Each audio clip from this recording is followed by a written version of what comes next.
Alrighty, hello there. Looks like we are live. And yeah, so it's another Sunday.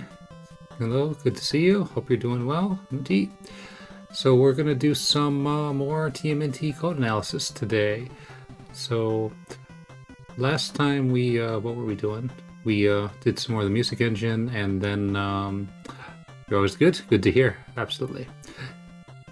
We did some more of the music engine and kind of did some miscellaneous things with gameplay. But today, what I wanted to do was one iteration of the main game loop, or at least as far as we can get. And this is going to be the when you're inside the area, not the overworld map. So yeah, let's see what we can do with this. So without further ado, let's switch views here and get into it. Hopefully OBS cooperates. Yes, it is. Good. All right, so the game is right now in a state where after doing some sort of initializations, looks good. Okay, thanks for confirming. Yeah. No, it's mainly like sometimes it forgets what VS Code is, and then I have to, put VS Code back here. So whatever. I guess it's possible to have multiple instances open, so I guess we got to tell it which instance, but even though there's only one, but whatever. But anyway, during initialization, it goes through some steps, and then we get to this point here, location CC18, and then it does some checks, and then goes through the logic here. So yeah, we're gonna just kind of go through this little by little and see what we got here. So I have figured out a few things. For instance, there's a variable right at the beginning which basically says, are we going to skip an update? And if so, this would be set, and then it gradually counts down to 0.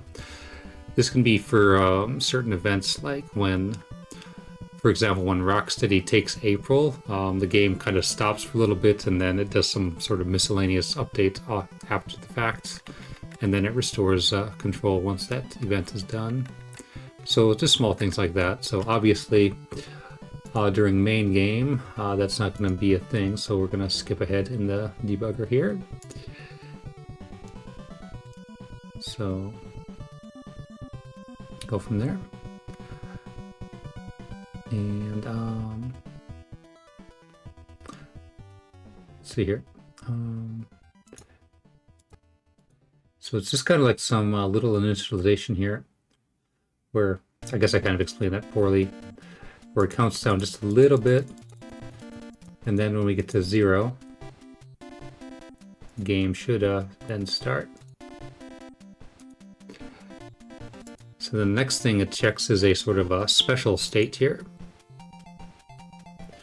So special state is something like, well, like certain events that can get triggered, like cutscenes, for example. With a cutscene, they kind of use the game logic, but it's not like actual gameplay. So we're obviously not in the cutscene, so we're gonna skip over that. So otherwise, we would go to this CC9C. So then global timer, where it seems like every 128 frames or so it does something special. And then go down here, the global timer. And 1. So what it seems like it does is that every other frame it does certain updates. So some updates are going to be on the turtle, some updates are going to be other things of the game, like the objects. So in this case, the global timer is at 8.6. We end 1. In this case, a 0 is set because it's an even number. So we go down to 6F. I think I got the comments backwards. Yeah, I got these backwards. Yeah, these run on even frames, and up here this runs on odd frames. So well, right idea, just inverted writing. It's fine. 3F, I haven't quite figured out what this variable is just yet, but hopefully during this stream we'll uncover some more variable names. Yep, it indeed happens. So 3F is 0, so we're going to drop down here. 3FC, again, I haven't figured out that just yet. I did figure out in the 400s and 500s of memory. Those are the that's like object memory. Things like what the position on screen, and there's like a bunch of different logic there.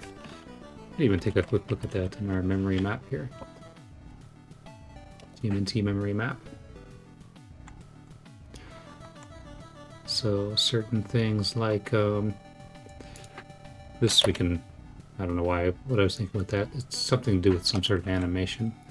But I'm not entirely sure what 400 is just yet, but other things like the animation ID, animation timer, sprite attributes, Y position Y subpixel, X position X subpixel, then some speed values, invincibility timer when you get hit or when the enemy gets hit. The health, let's see here. It's kind of the same on Shatterhands. Yeah, so like the way this kind of works is I guess you could have up to 16 objects in play at one time. The turtles are of course object 0, and it seems like the enemies start at object 5. So and then like the turtles' weapons are like object 1, for example. But yeah, you can have health, invincibility. I haven't quite figured out what this is kind of a temporary name. It has something to do with the display, but yeah. Also at 450, this seems to be some sort of bitwise thing for flags. Things like maybe, you know, is the object currently invincible? Things like that, but I haven't quite figured out the individual flags just yet. But anyway, let's continue. So when we run on the even frames, check out here. So it says 0, so it's going to continue. So we're going to call 2 more subroutines here. So I think I'll have 2 instances of this side by side. So this will, the right side will be where we were, and then the left side, the main one, will be where we're going. So go down here.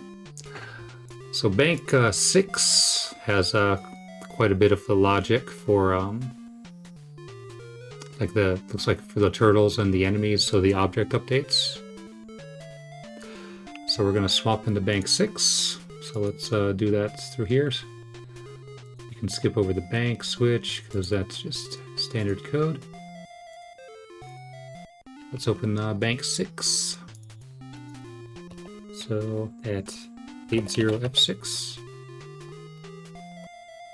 Here we go. All right. So some first logic is he is inside sub area. So if you're on the overworld, that's a 0. We're in a sub area, so that's going to be a 1. Oh, actually, I'm getting ahead of myself. Even though we swapped into bank 6, we still have to do some logic in the fixed bank. Sorry about that. So fixed bank. 18D, and again a lot of zero pages that I haven't figured out just yet. Although wait, I guess okay, that's good. That's a good reason why I'm doing this. So we're going over our work. So apparently I have figured them out in MESN, but I just I guess this was kind of decoded before I figured it out in the main game. So memory, so we can just copy this, yeah. 5.1. is actually the scroll Y position for the level. Alright. So this seems to be its own subroutine, so we can put a line here. Copy some of the level scroll logic. Maybe scroll values.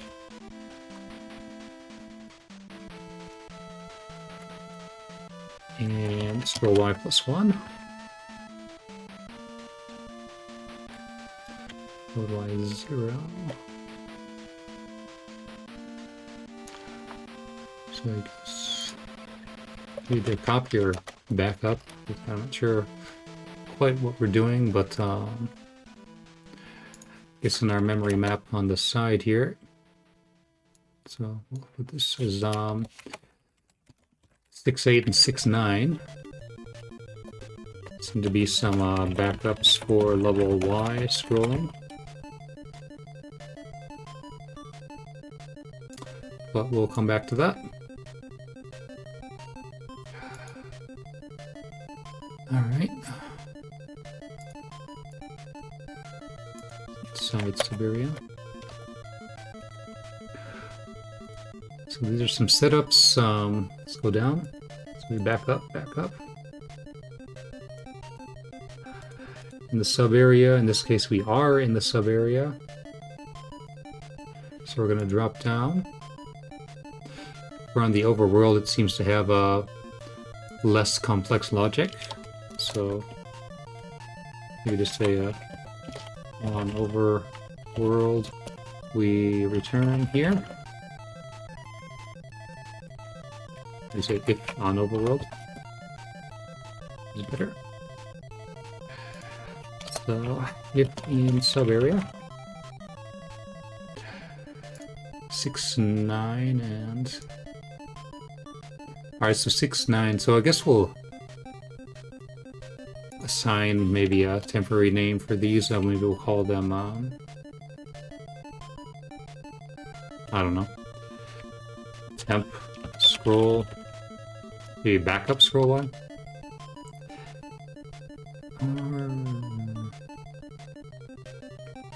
Maybe copy mirror. I like that word. Sorry. It's, you know, that's one of the fun things about programming is naming your variable name. So mirror scroll Y, which is 2 spaces. So mirror scroll Y.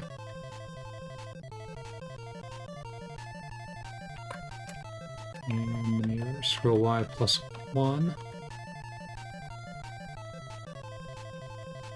Yep, useless variable too. Yep. It's alright. We'll use that name for now. Hopefully this doesn't wind up being some sort of like temporary memory that gets a completely different function later on. Yeah. So mirror of scroll Y.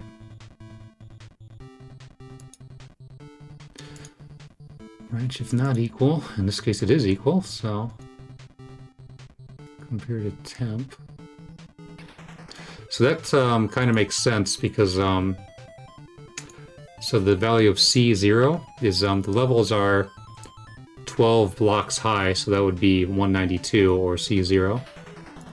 So I guess temp might be like relates to max sub area height. Question.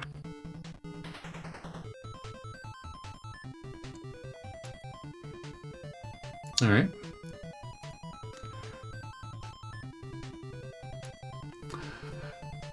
So basically, if less than max. So I'm wondering if it might also have something to do with if you're in the level and then you maybe you know, climb up a ladder or fall down, and then it scrolls up or down, and that can make for some different kind of math in terms of the positioning. So less than max heights Exit.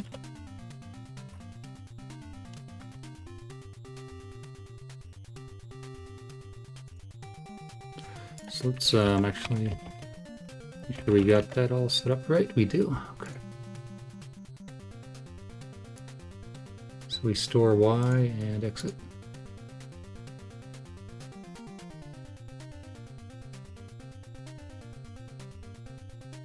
So let's see here.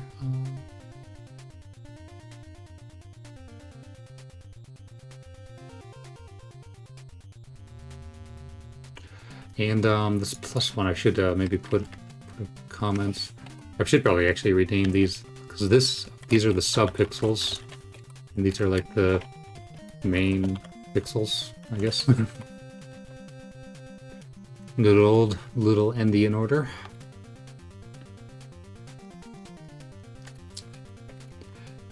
All right, so we're gonna exit.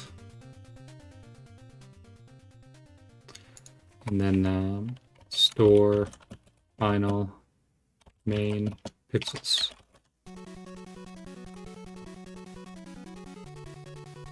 All right, then we go back to bank 6 here. Are we in the sub area? In this case, we are in the sub area, so we're gonna go down to here. Excuse me, sub area logic.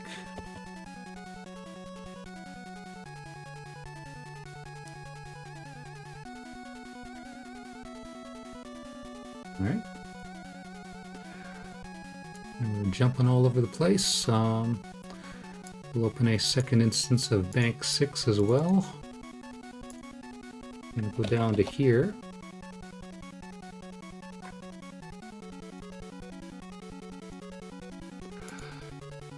And yeah, we can put a dividing line on this. So we jump to subroutine, then we immediately jump to another subroutine. I always like that.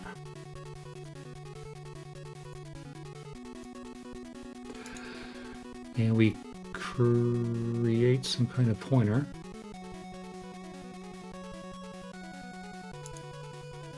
One sec here.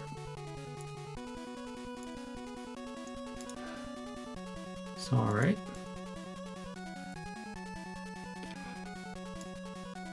Let's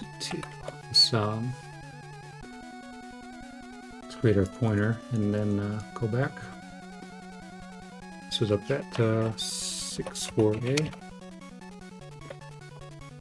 Creates a pointer to like an enemy set.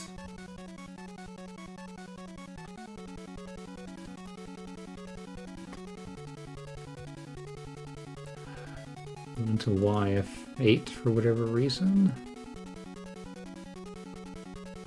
40.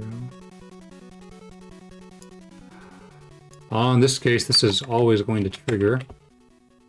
Always triggers. Because... Or sorry, always... no, what am I saying? It's not the value of 40, it's memory 40. Jeez. That could have been bad. Mind. 608.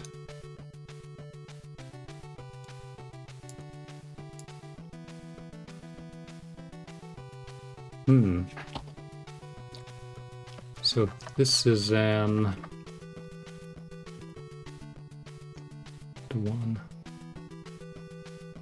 and 1.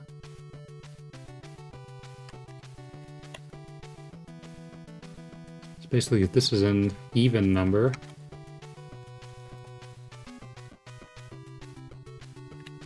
yeah. Oh yeah. No, it always happens. So even number. This is an odd number.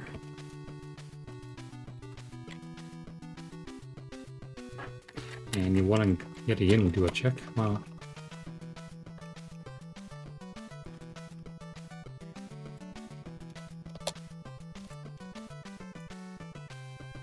Not sure, but okay.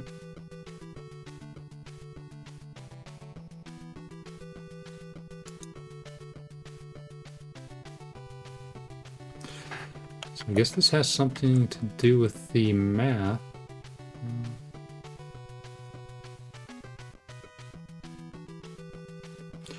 Yeah, I don't know. So basically, creates a pointer to the object set of the sub-area. Checks memory 608 for being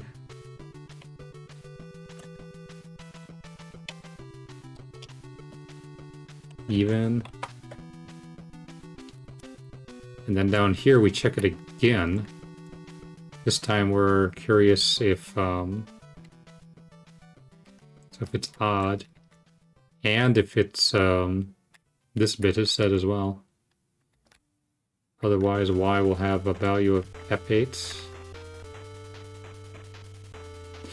Yeah.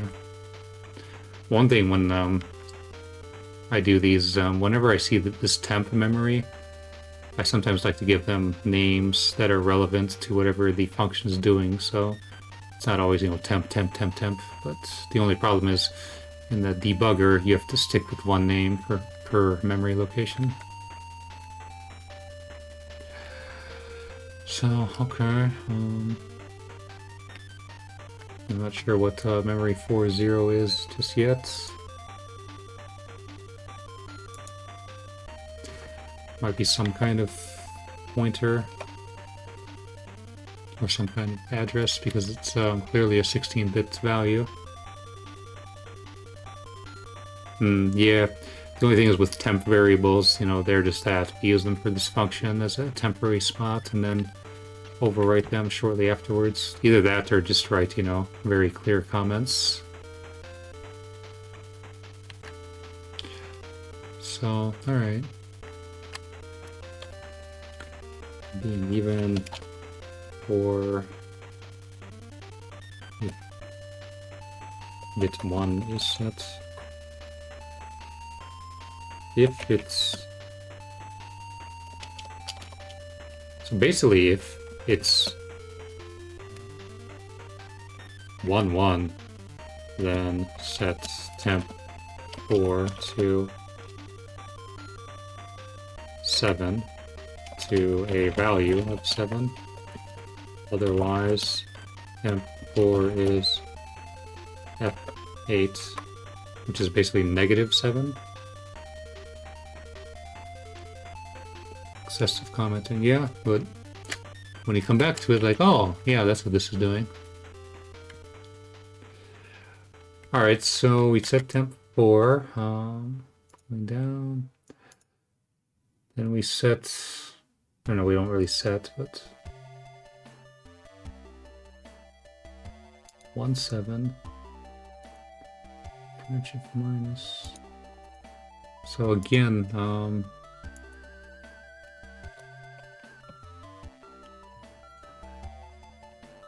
check.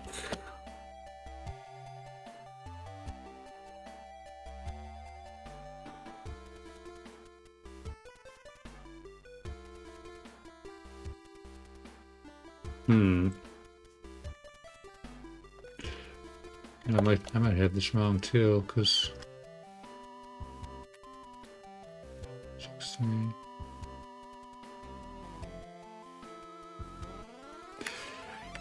You know what? I think we're just gonna go past this. Because yeah, we check if 4.0 and 4.1 are negative. Actually, it's not only 6.08. X 4.0 and 4.1 for being negative. But you know, we got some temporary comments in place. So we've kind of, you know, analyzed this enough that when we come back to it and maybe we uncover the function of this, it'll make a lot more sense. So, okay. Let's continue. Jump to F089. Alright, what is F089?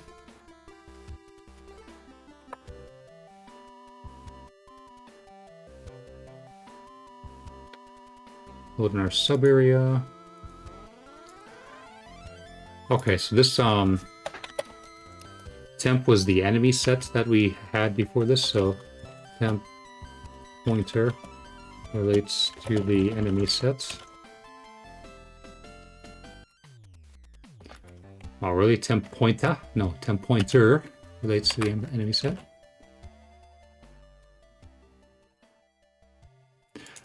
And then this then, I think it creates a pointer to the actual room. So it's kind of like the sub area has one pointer, and then it has, you know, the various rooms within the pointer. We can actually check that too, because the original pointer is what? It's 868E, which is, sorry, 8D here. And then, so this is what? 8E2C.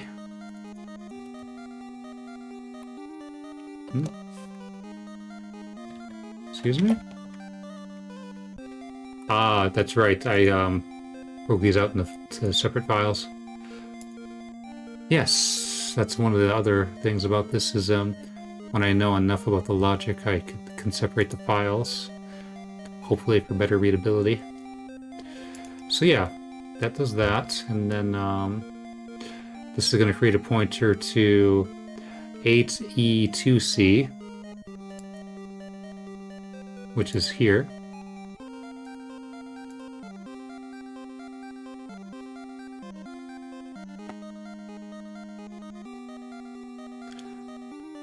Then are we in the sub area? We are.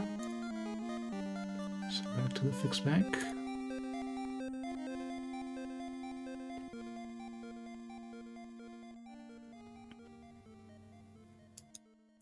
So how do we want to, like, maybe say the structure of this?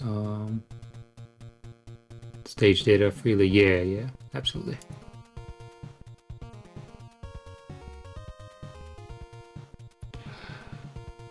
It's kind of like this is the level 1, kind of these are the parties, like the enemy parties. Then these are like the, you know, the parties, and then the individual blocks of the sub areas. So maybe we could say something like creates a pointer to the sub area enemy party level sub area. That's what temp 8 and temp 9 are the pointer to those. Sorry, in a sub area.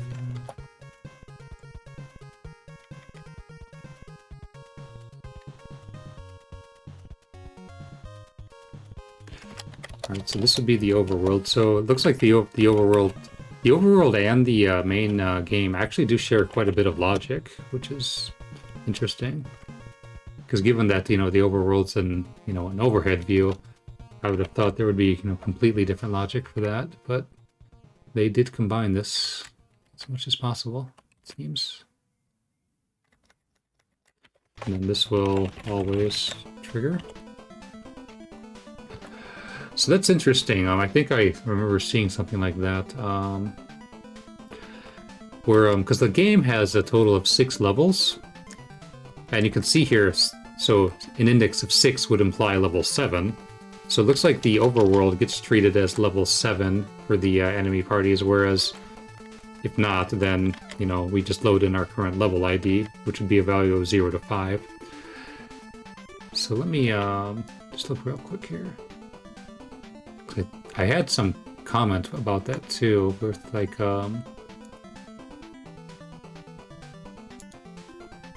level 7. I thought about that somewhere. It's kind of like with level 7 question mark. But yeah, here we go. So I guess level 7 question mark is Overworld related. We'll still leave the question marks in place though.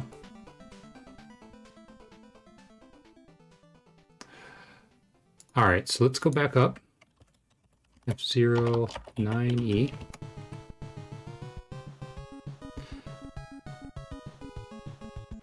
Yeah, you know, one thing we haven't really looked at it yet, but in the intro, where you have the turtle introductions too, it seems like it uses some of the game logic for that as well, when the turtles are showing off their weapons.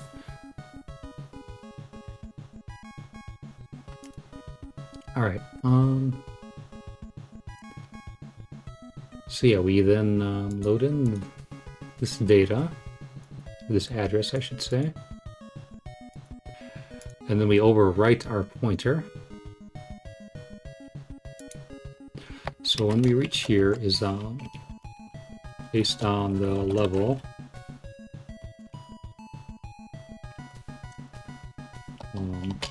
Index 6 in Overworld's case.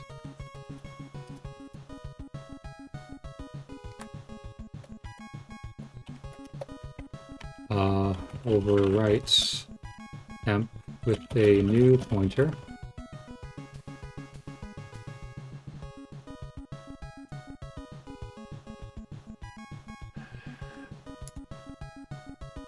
So, okay. And once again, we're gonna open another instance in here. And where are we at? So here,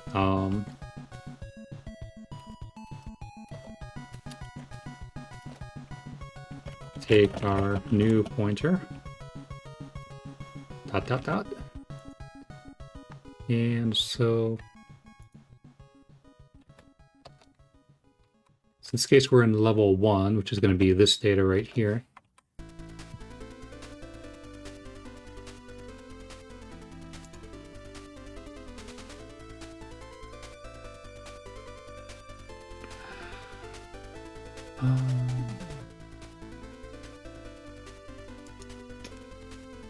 Now we're actually taking into account the X position.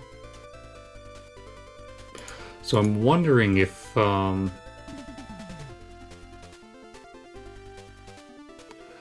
this might have to do with how many rooms, like how wide each sub-area is. In fact, I'm almost confident that's the case, because when we were looking at level data the last time, I remember that the underwater segment of level 2 was 9 wide, and I do know that this very first sewer is actually 4 wide. So 4, 3, 4, 3, and I know that the very last building you enter in level 1 is 2 wide. So okay, so something with levels and sub areas, that it's very true. Basically, this relates to how wide each sub-area or world map is. Because yeah, even in the overworld, which is this data here, world 1 is 2, world 2 is also 2, and then level 3 is 5 by 5, and so forth. So I guess they, it's kind of unfortunate though, because, you know, these values are also duplicated. So yeah, X size of loaded in screens, yeah. It's unfortunate though, like I said, that they're duplicated, because in the level headers, for example, like in these sub-area layouts, you know, we already have 4 here. You know, 4, 3, 4, and so forth. So, yeah. So it's kind of annoying that, like, if you wanted to resize, you'd have to do it in 2 places instead of just the 1. But, you know, it is what it is. Alright. They didn't feel like bank switching. I don't know, I guess it depends on how tight the memory is as well, but yeah. Alright. Anyway. So I guess level 1, I'm gonna maybe just make some area widths. And then put that on all of these. And then these are Overworld widths. So I guess level 7 in quotation marks, Overworlds.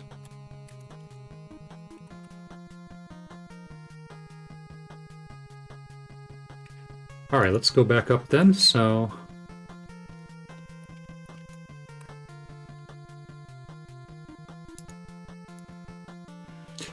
Well, yeah, not only like did they maybe not feel like bank switching, though, it's one of the impressions that I get about TMNT1 is it's maybe not, the best in terms of, efficient programming. It is MMC1, but still.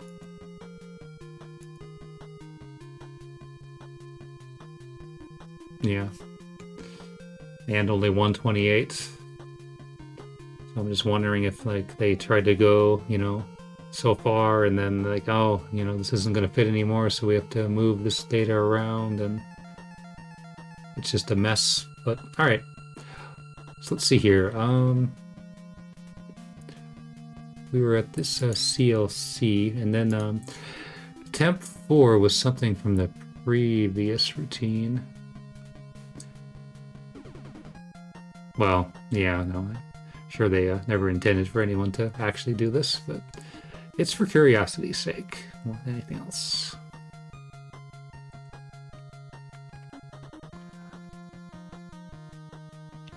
Oh, and then this would be again temp 16. I never considered what would happen if you just didn't plan very well and ran out of room. Yeah, I know. Good to see you, Gordia. Hope you're doing well. No, you it's just one of those things, like, you gotta really I would actually say, like, if you're gonna do this, you should actually maybe plan for, the possibility of running out of room more than anything else. Like, for instance, in Bank 0, a majority of that is actually the music engine, but before the music engine, you also have the code, the beginning of the bank, the code for like the copyright screen, like the copyright text and all that is in this bank as well. So at least some of it was. I don't remember if the actual text. Yeah, it is. Yeah, the text itself is actually in this bank. So I put the comments here, and then, like, the code for, how it's written and formatted is also, inside the music bank. I mean, if I were doing this, like, just keep music-related stuff in the music bank. So. And it's actually, since they did that, I wonder if, because in the Japanese version, this text is a lot shorter. And in the Japanese version, there's actually one extra sound effect that's stripped from the American version. So I'm wondering if, that they're like, oh, well, the sound effect isn't that important, so we can, have longer copyright text.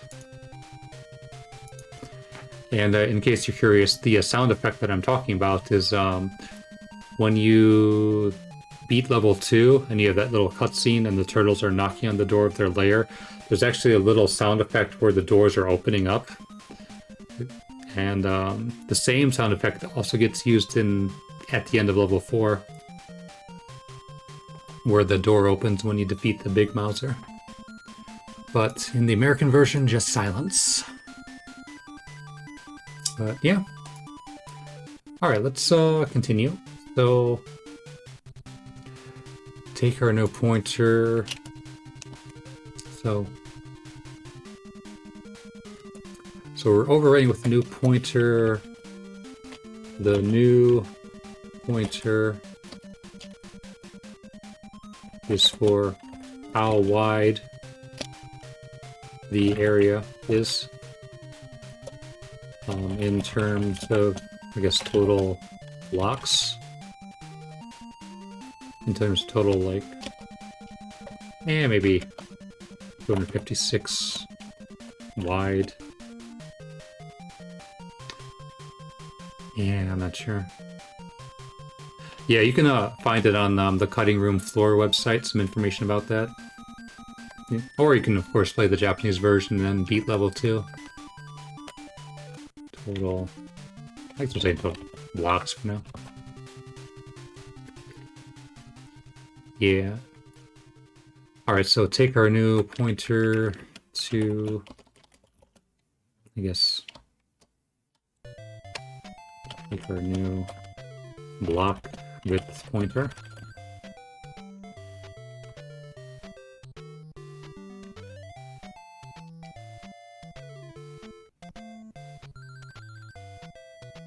Alright. Gonna back up width here in temp 16. Now we're gonna do some stuff with our X position. So the X position logic starts. Alright.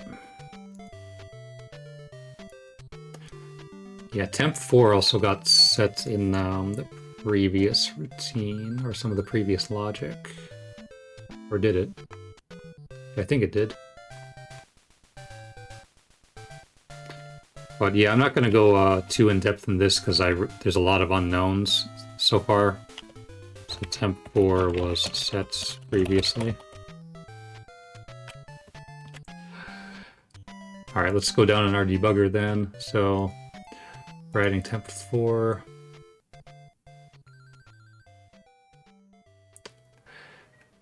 It might have something to do with the actual screen scrolling position. May relate to vertical scrolling position. Because the logic that set that had to do with the Y scrolling. Alright, let's continue. So we're storing into here. Add with 0.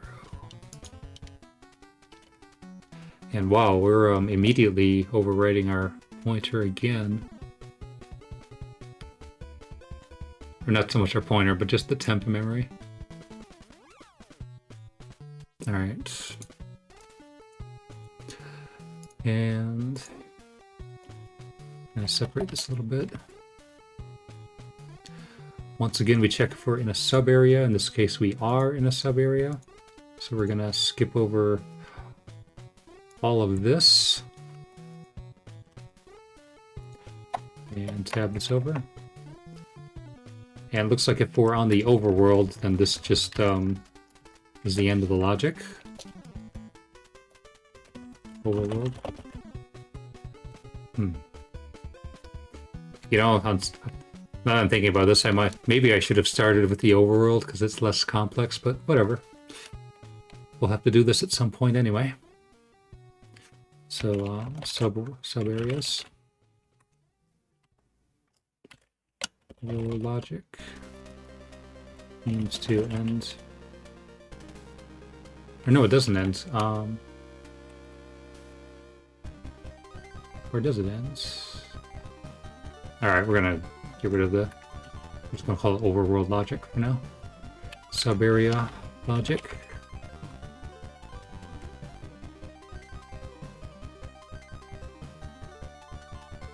Alright, so we're down to here. FOD5. And again, 68, I have no idea. Okay, never mind. It's not labeled in my program, it is labeled here. Because this is that name we came up with earlier, the mirror scrolling. It's mirror scrolling of Y. In fact, let's check our program for any other instances of 6.8. And we're going to go ahead and replace these right now.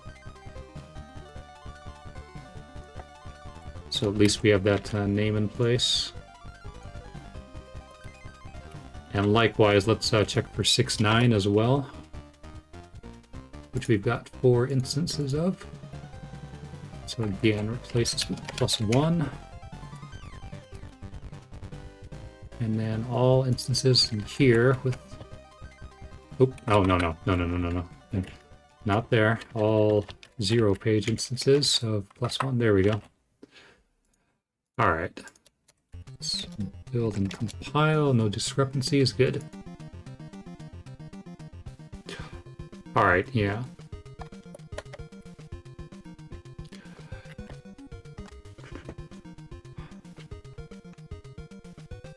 I believe temp 5. Wait, was temp 5? Temp 5 had to have been set previously as well.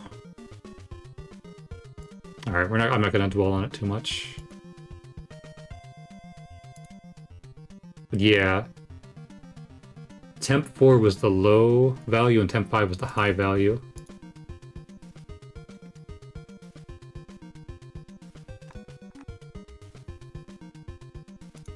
Temp 4 was set previously.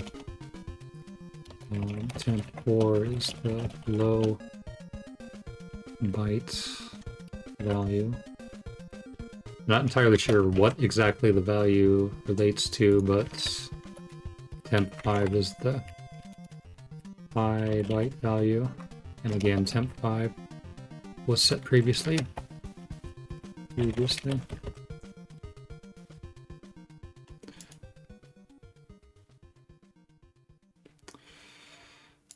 So we add that.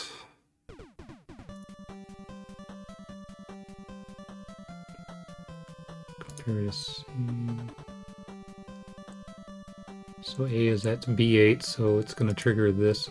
So yeah, in the debugger, I'm guessing like this logic never gets triggered because it's always green. I guess maybe it's some like just in case logic if the scrolling position got messed up. You know, which is very much possible. Because I did find some unused logic for the cutscenes. Some of the logic which would write Japanese characters where they have a little mark on top of them. There's a special case for that, but since it's all English, that never gets used in this version. Alright, so we go down to F3. FOF3.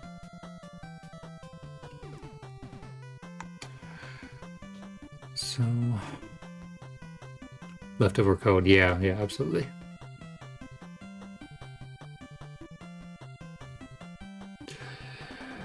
So as far as I can guess, variables A, C, and AD might have something to do with like a scrolling offset, which might get used for positioning purposes. I'm not entirely sure yet. The diuretics, yeah. Actually, hang on a sec here.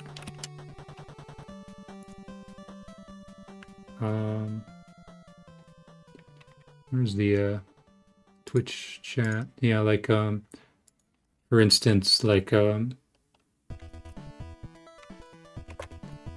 characters like, you know, ba, ha. Hopefully, of course, I'm probably not connected to Twitch chat right now because Twitch loves disconnecting me from chat.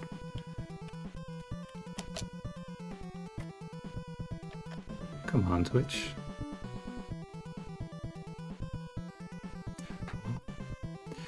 Oh, when it reconnects me to chat, then I'll try to send him again. I don't know what it is with Twitch though, because... Okay, yes, now we're connected to chat. So ha, ba, pa. You can kind of see like in the chat, and then also in the off to the side here, those little marks. In Japanese, they're called a 1010 mark. Other characters like ka, ya, or like I don't know. Ta, da, things like that. Just that, you know, when they write them on screen, in order to not have, you know, unnecessarily repeated tiles, they would, you know, have the ta tile, and they have one for that little mark. So it would be 2 tiles where they would write that, and then they would write that mark right above it. And that's actually why Japanese games tend to be 2 lines for each, like a, how should I say it? Like, instead of being 8 pixels tall, they're 16 tall. So they have that extra line spacing. Yeah, yeah. And I'm guessing, what's the game that uses text? Like the Ninja Gaiden games, I think they do the same thing with, like you have your text, and then you have 2 line breaks, and then you have your next line of text. But yeah, it's also probably for readability purposes as well. It's pretty common that they're separately drawn. The symbol and games don't repeat tiles. Yeah, yeah. Yeah, 8 pixels, absolutely. So like, if you were to have the line height, it would be, you know, a line height of this character twice. I hope that made sense. Yeah, absolutely. Yeah, yeah. That's the whole point of these streams, is to explain little things. But yeah, the ending of TMNT also does the same thing. You know, it's 2 lines, and then text is on every other line. So, all right. I don't know 100% for sure, but what's this set? Kind of off to the side here in our memory map. This might relate to calculated Y scrolling, but I'm not entirely sure. But hey, it'll be really nice when we get like the entire 0-page mapped out here. We got quite a bit of it though, I will say that.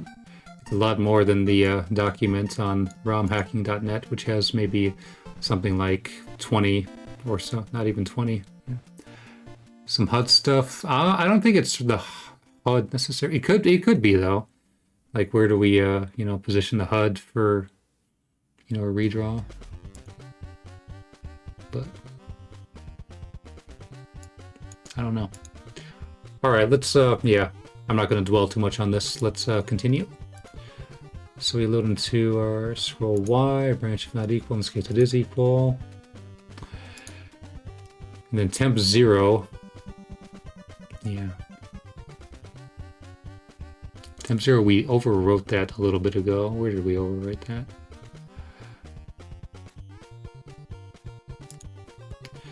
So once again, overwrite temp 0.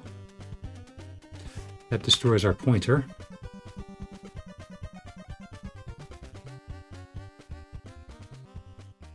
All right.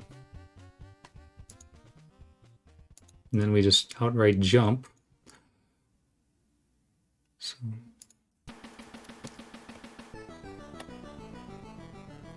we outright jump down to here. Oh man, and then we store into 7F. Shift left.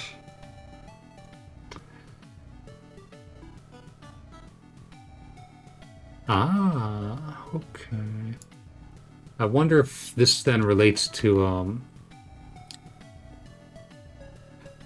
maybe like some exposition, and then loading in the relevant enemy party, or like the relevant enemy based on your exposition. So I'm gonna say seems to relate to loading relevant enemy data based on exposition. So the good old classic enemy respawning.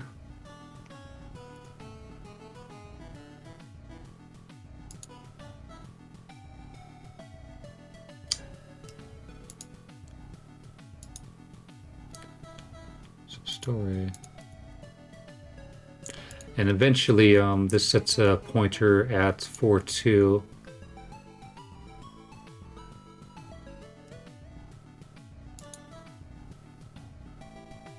Because yeah, 4.2, I remember, we can even see it in this file here, gets reused a whole bunch of times.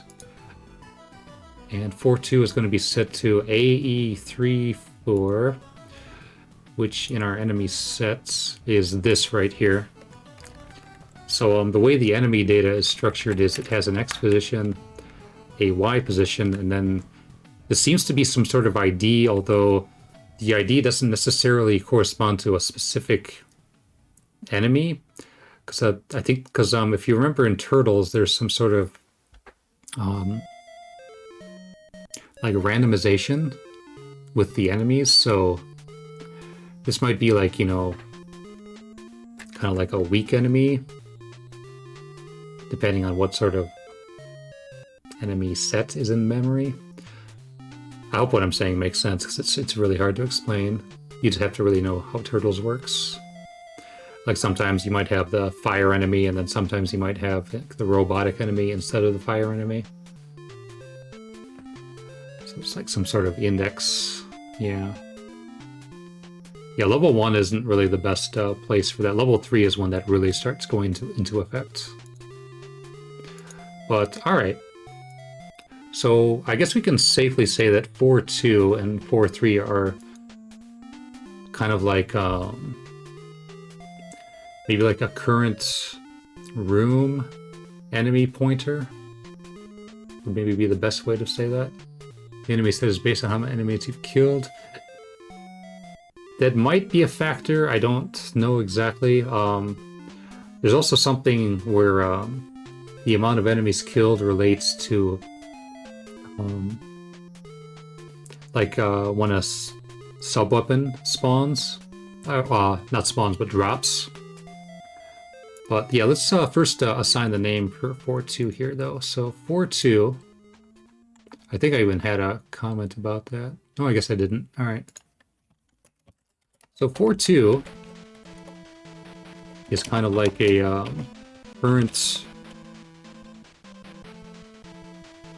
room enemy pointer.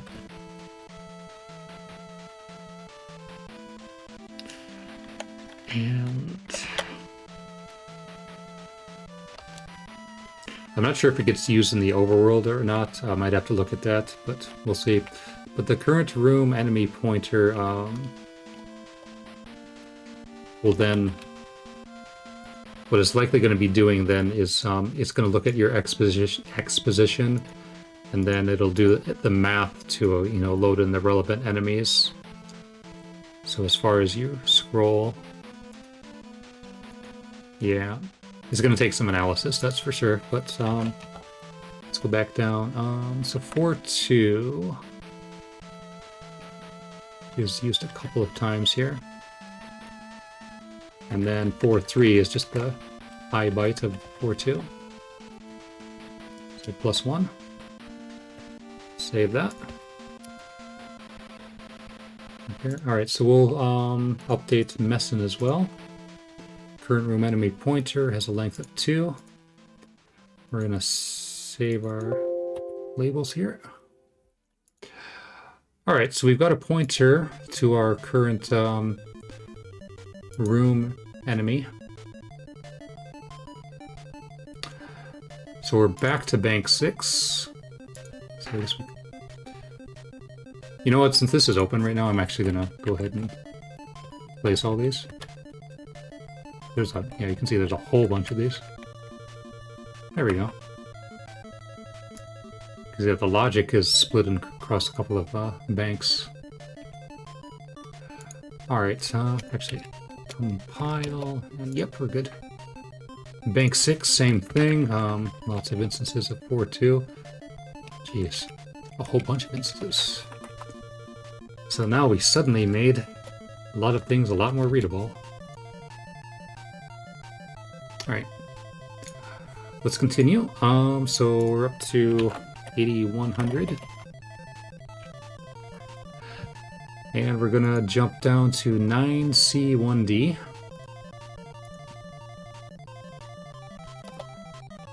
So subarea. So what this basically did was some calculations. based on scrolling position. And then also makes pointer to current rooms enemy data. It might actually be enemies and objects. I don't know if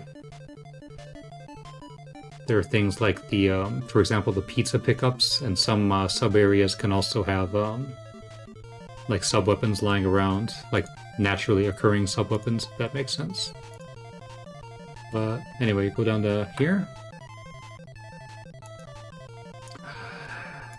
5e, I don't recall seeing 5e before this. But yes, 5e is some kind of index. You know what? That might actually be what we were talking about before with the various, you know, like the randomly spawning enemies. That might, yeah, that could actually make sense. But anyway, 5e is 0 in this case.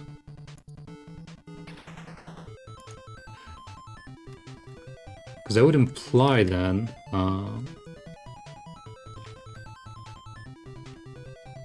that there are... So these two are shared. And then these two are different.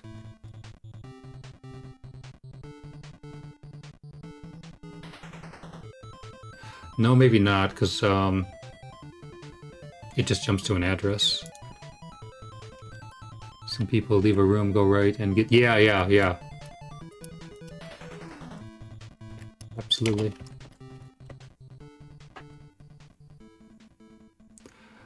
See, actually, I just want to look, just briefly look at what is 9DA8.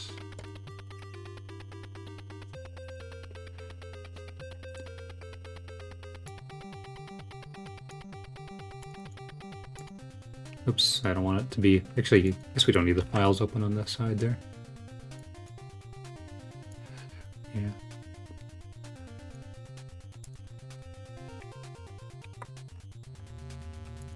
So let's go down to D8. Sorry, 9D8. And then go back up. Just comparing this logic real quick. No, I guess that's very different logic then.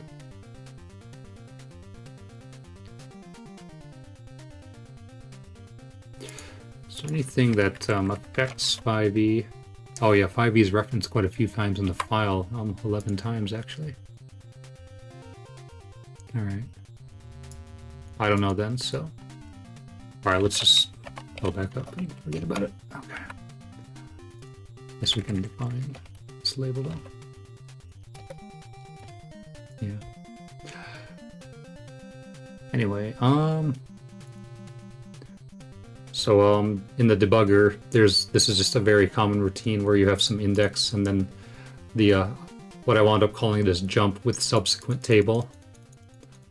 So it's just a way of kind of doing like a state management where based on the index in 5e, which we see here, we, you know, jump to the relevant address. So like in this case it would be state 0 through state 3. Anyway, we load in our level. We once again load in some data. In this case at 9E6D, which is all the way...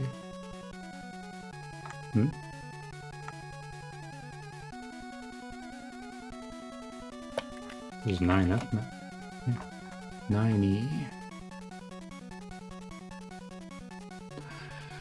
9E6D is going to start, this is at 5, this is at 6, right here. 9E6D. This is also one of the fun parts of disassembly is, you know, you got all your bytes here, but then you gotta actually make sense out of them all. Bank 690, 6D. I think that's the correct position. I'm just going to compile and compare just to make absolute certain, but should have counted that correctly. Yes, okay, it is. And we're once again creating a pointer. In this case to 9E79. Okay. If DCDA9 is here. 9E79. So once again, 79. It's going to be a DW value. This we're just going to put into the next line. Although, looking at the debugger, we're actually doing it at what? Here, we're getting ahead of ourselves, I think.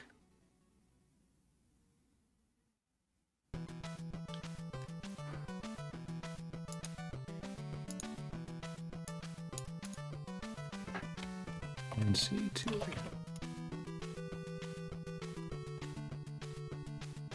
Oh wow, so we're actually overwriting our enemy pointer. That's weird. Looks like we set the pointer. I don't think we actually used it, and then we're overwriting it.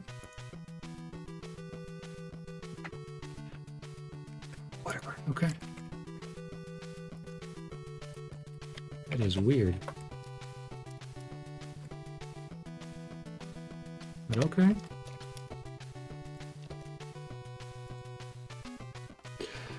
I'm wondering if, like, they're... Well, then again, because we set the pointer before doing this jump, so maybe some of these other ones don't actually set the pointer. So I guess maybe, like, we have sort of a default pointer, and then this is, like, you know, the quote-unquote real pointer or whatever. Alright. We're setting our pointer now to 9E85. I have no idea what AF is for. No idea what 1A is also.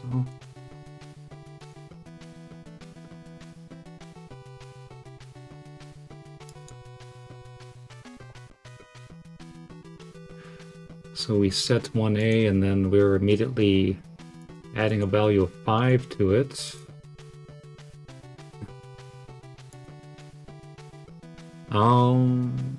Okay. Okay, so this is actually basically like -5. This is basically -5 plus 5 is 0, because 1A is going to be used as some sort of index, it looks like.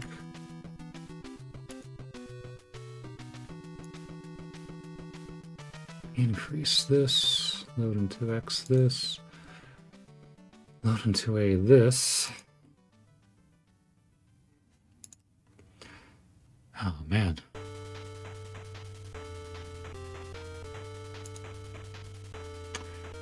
And it is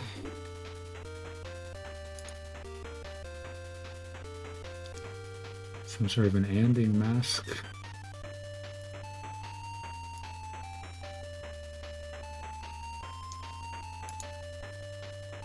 OD.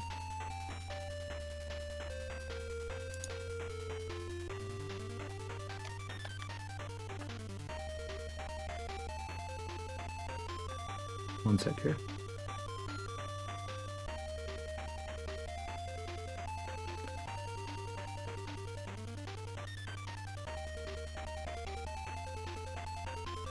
All right. So the and.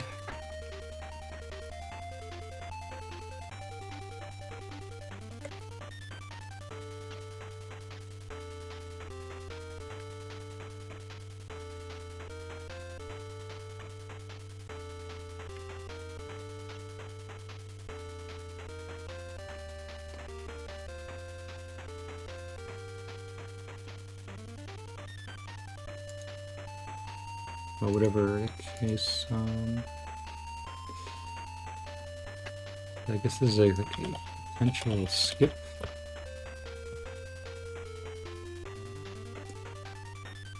Because if this is not 0, it just goes back up to here. Alright, we load in our pointer.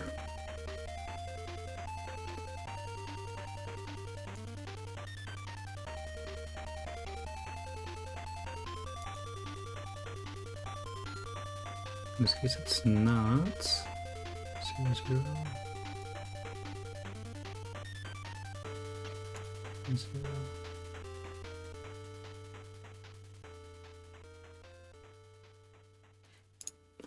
We're seeing if the upper bits are set. I guess we're seeing if all of the upper bits are set.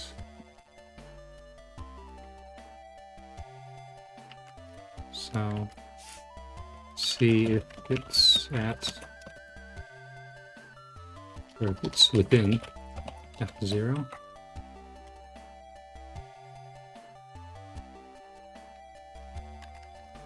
Branch is not equal back.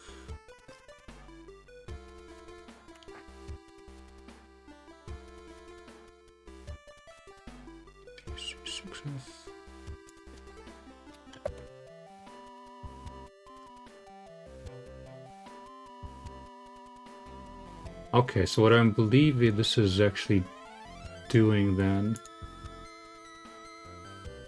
or is it?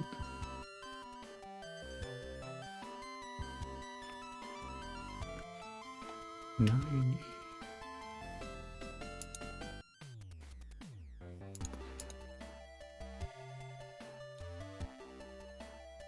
See, we gotta look at what is 9E85 supposed to be?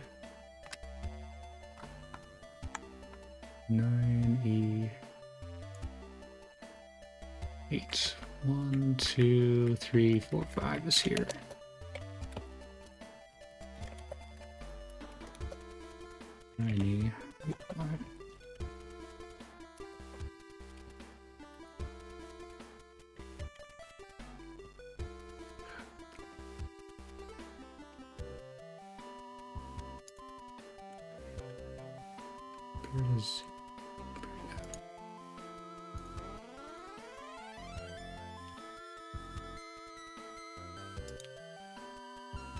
Our pointer again.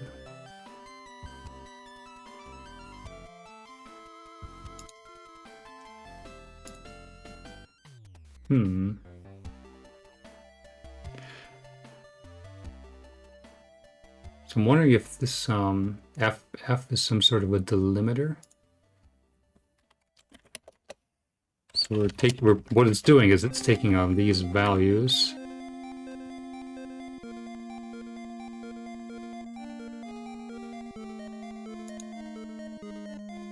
We're still on the 0 value compared to the scroll. That should not equal. I'm going through the debugger, by the way. Increase Y. Now we're taking the 2 value. You have to go to sleep? Oh yeah, absolutely. Yeah, and yeah, you can watch the VOD, and I'll also upload it to YouTube as well. But yeah, thanks for checking it out. Hope you have a good night, and take care.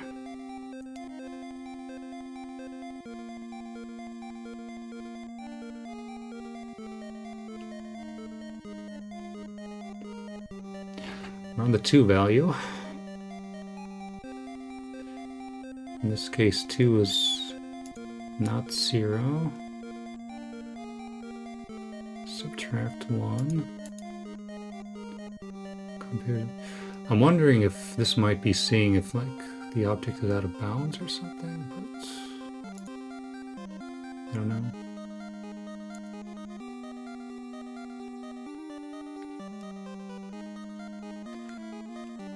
Back up to 9C40.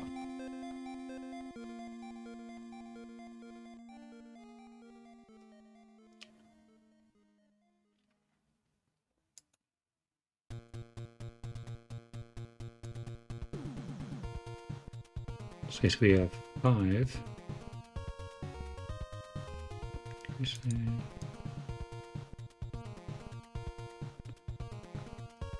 okay. Hey Gordia and equally I'm about to sleep, but I want to say a message. I've also watched the VODs and people sometimes. Oh, okay. Yeah. Thank you, Junkyard Dave, for the comment and coming on in. Yeah, I appreciate that. Yeah.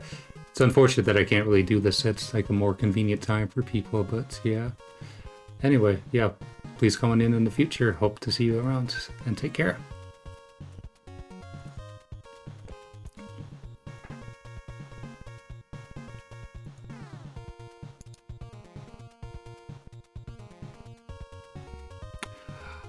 Alright, so this,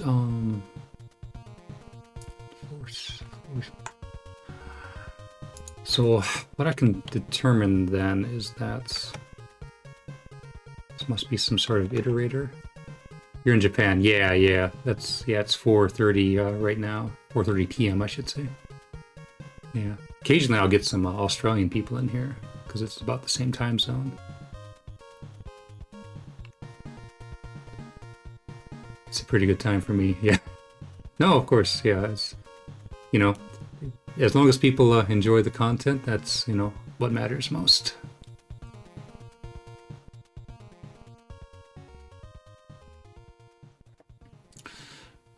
So going back to the code, AF. This may be like some sort of iteration counter. Maybe a loop iteration, I think. Plus 14 hours. So let me see here. Because I know what is it? Like East Coast US right now I think is 3:30 in the morning. So I guess that would put you in the mountain time zone, I'm assuming, giving the math there. Because yeah, East Coast is minus 13. Then what, Central Time would be minus 14. Something like that, yeah. And I'm guessing, yeah, in the Central. Oh, okay, Canada, yeah. Gotcha. Cool, cool. Hopefully it's not super cold in Canada. It was kind of cold here today, actually.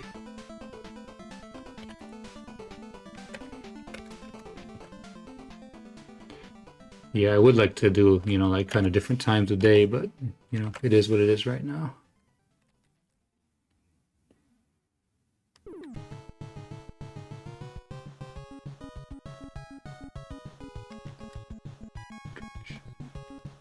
Story in this, story Y in this.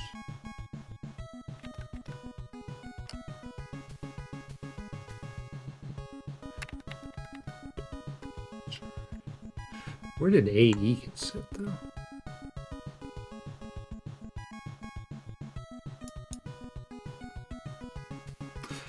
Oh well.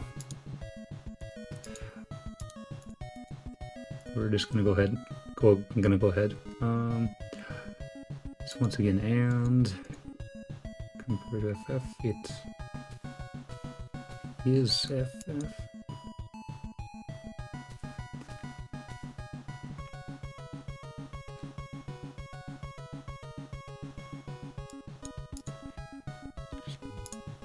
Put these side by side. 9E 8A is here actually. We had snow up until 4 days ago. Jeez, yeah.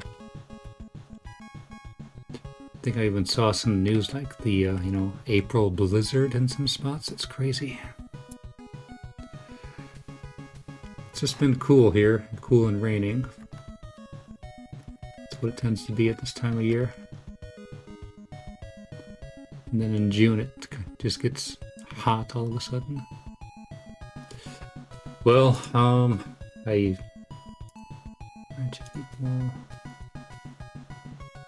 reload the pointer. Not equal. Alright, so I know that it looks at these values here at 9085, but I don't really get when this is defined and what exactly they're relating to just yet. But you know, there is though one good point though is that we can at least see, you know, okay, the table is here, and then the data is structured like this, and then later on the data can make more sense. Like, you know, okay, we know that FF is some sort of a delimiter for the data. And then F0 was also a reference at some point as well. Because looking at these definitions here, like, you know, 9E, 8B would have to be this address here. Hmm? Did I screw something up here?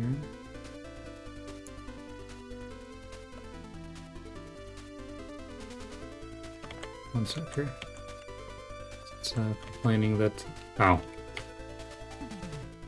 Yes, I have to actually delete this, otherwise the bank is too big.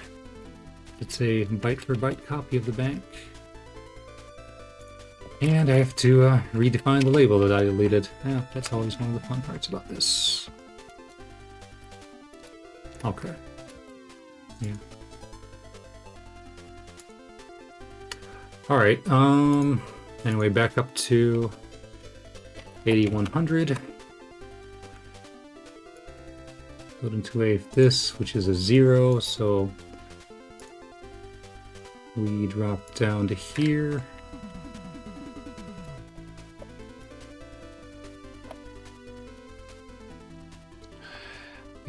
B. So once again we jump. Did we? Are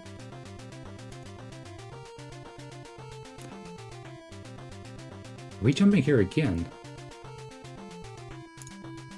I guess we are.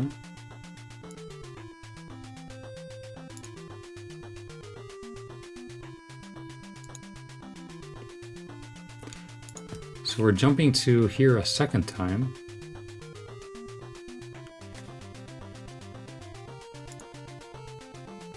And once again, we're creating the pointer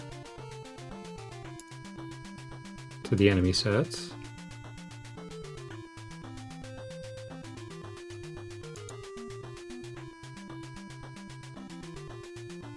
Four zero. That's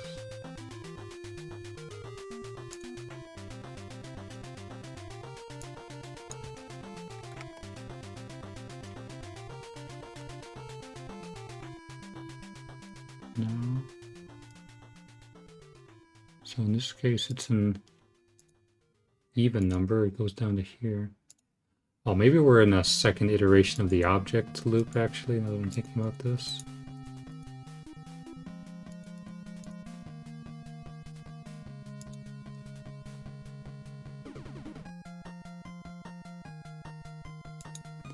So we're looking at what? 868D.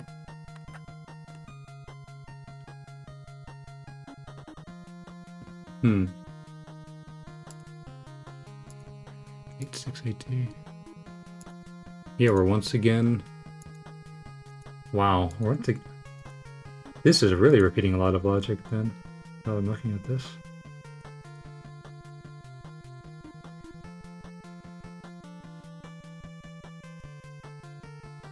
Yeah. 0A0. See, we wrote all these comments before.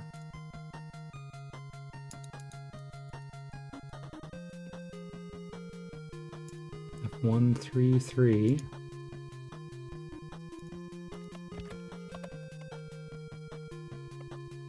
Yeah, and once again taking the width of the room, so...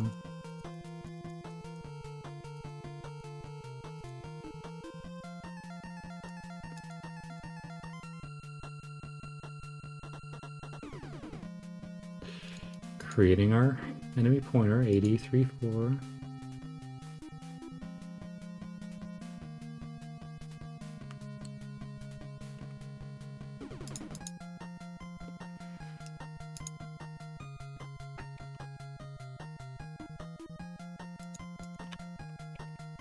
10D. No.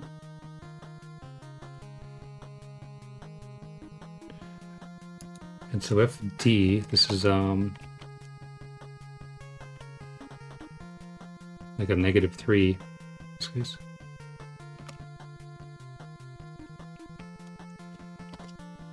-3. So far, I've only been cherry picking routines. Need to modify. Yeah.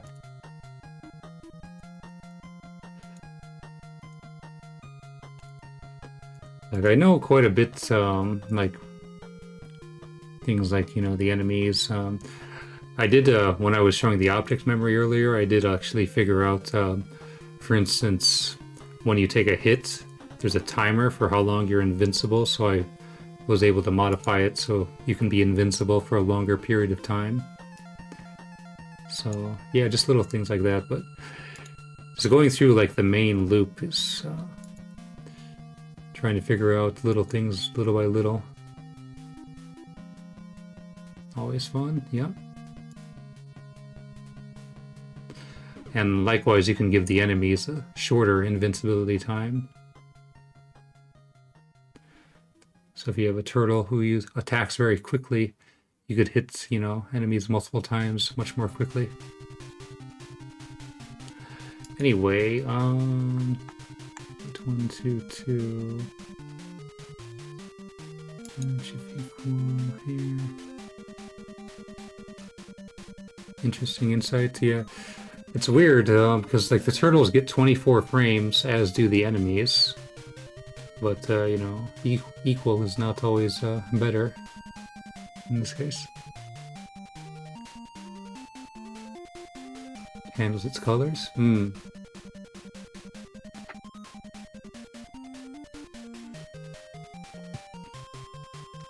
Well, you can, feel free to explain how it handles the colors.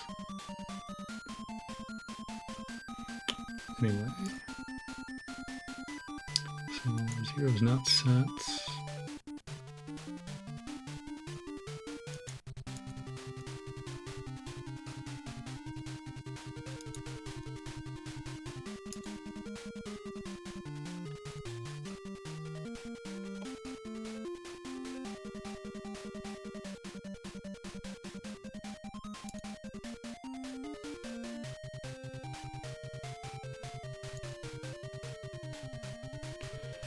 Yeah, that pointer was here.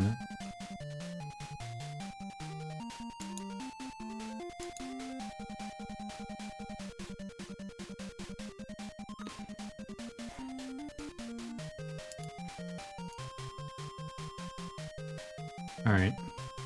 Continuing. Really gotta figure out what memory 40 is supposed to be. Carry flag is set. Jump to 8112.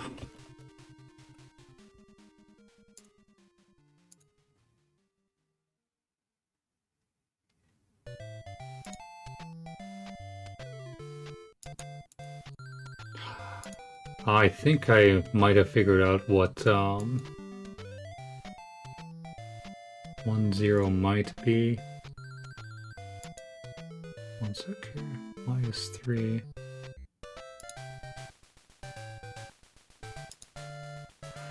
This might be an index for.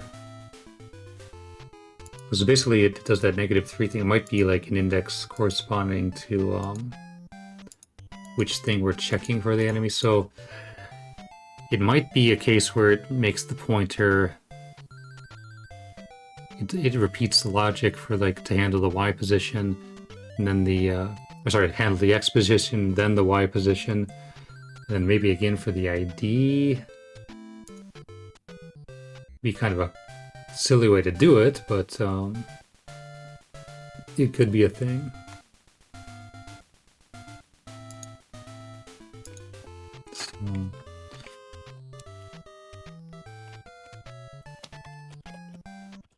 So one way might be an index for looking up which part of which part of the enemy data to handle, e.g. 0 for X position, 1 for Y position,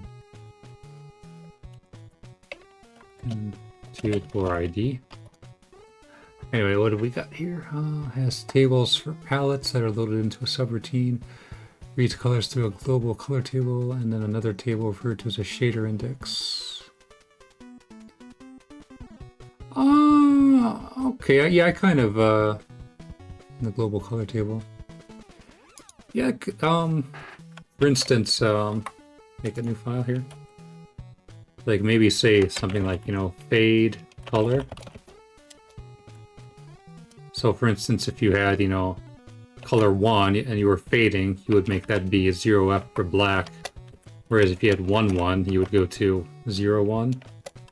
Same thing, 1, 1, 2, 1. Although these are the 1 colors, and then like, with the colors ending with 0 are gray colors. So like, gray would go to 0F. This would go to 0, 0, and then the white colors would, since there's, 2 instances of white on the NES, maybe something like this.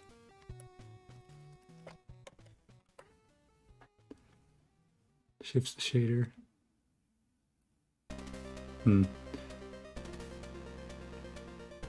I don't know, it's just something I was envisioning when I read that.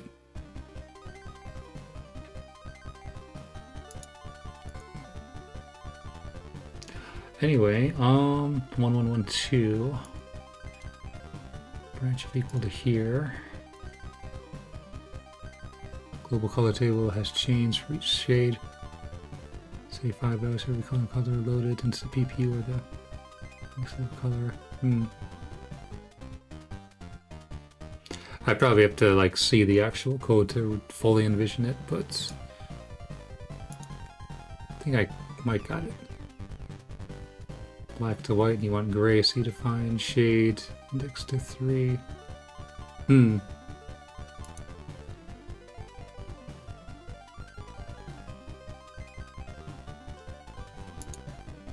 Yeah. I could, take a... I don't know how pretty it's gonna display in the Twitch chat, though.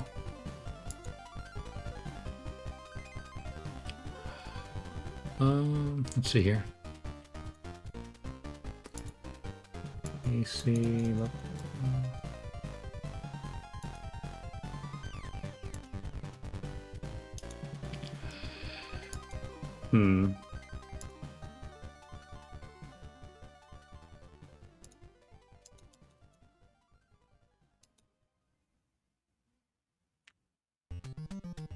Yeah, that's gotta be it.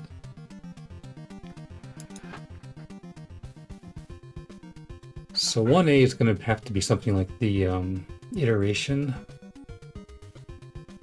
for what was this? It's like which iteration of the enemy set you're on. And it's always gonna be a multiple of 3. Well, multiple of 3 minus 1 for indexing purposes. So in this case, y is 6, and then load into A,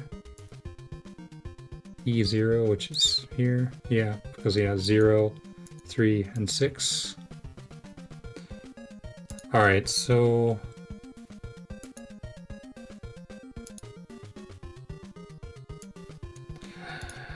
let's go back real quick. So...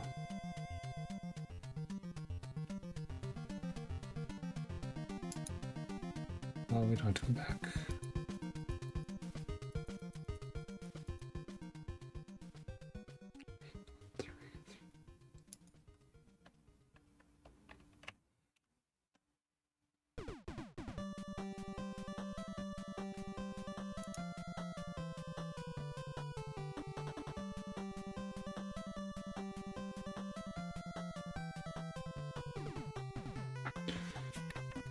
Let's see.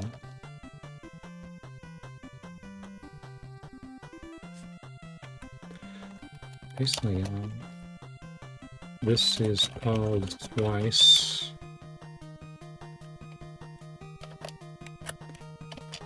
The first iteration.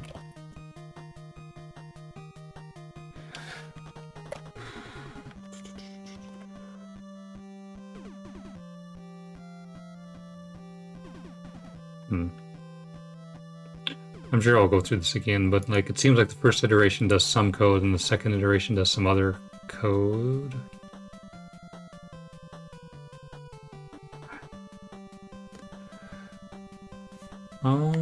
Text file. Alright, now the real question is, where do I actually open this on my desktop?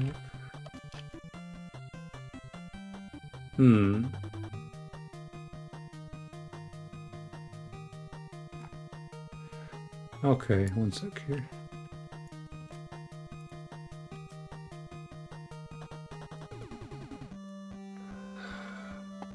Stage A. 1, 2, 3.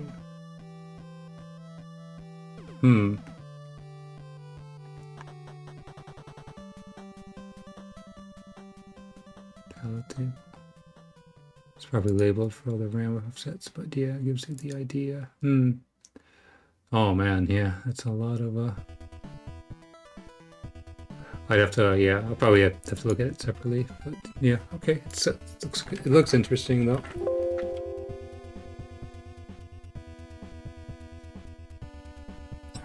Sorry, I need to stretch here. That's one of the things about coding. Always be sure to do your posture checks.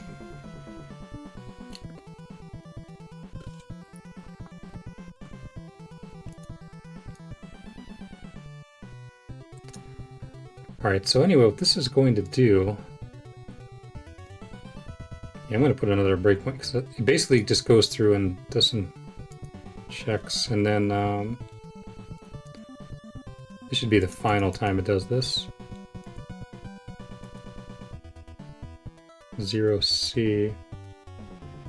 Yeah, this should be the last time, because this is now FF. Compare to FF, branch of equal, and then return. Okay. Oh man, you can just see in the debugger here, look at all these JSRs.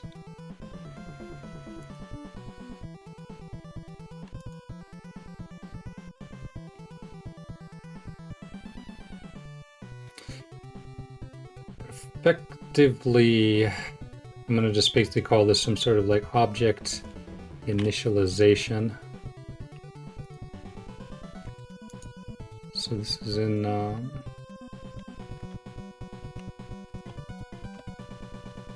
fixed A.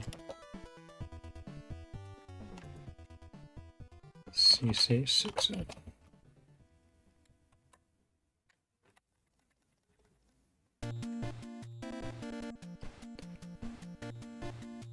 This puts us here.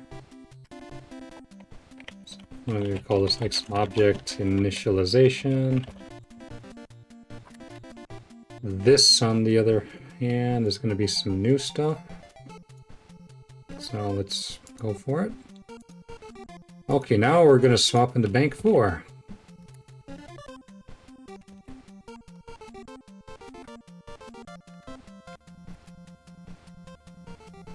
Jumping and coming, yep. So skip over the bank swap instruction and just go into bank 4. Alright, well, I guess we're done with bank 6 for now. We can close these files.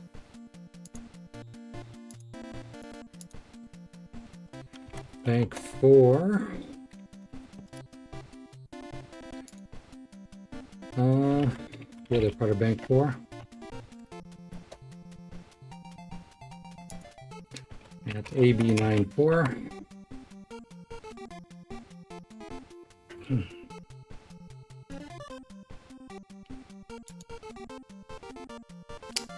Branch of equal, which it is.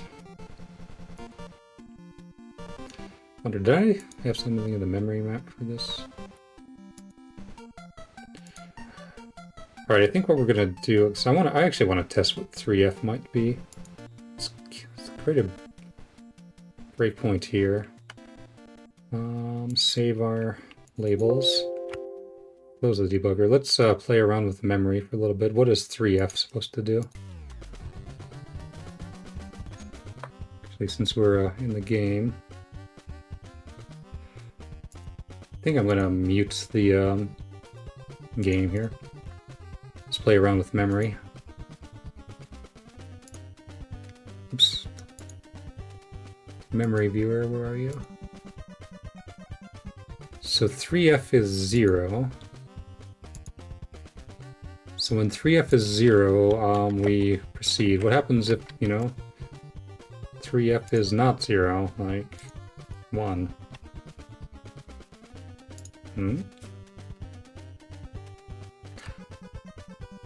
Oh, this is interesting. Seems to be like a... Oh! Turtle exposition?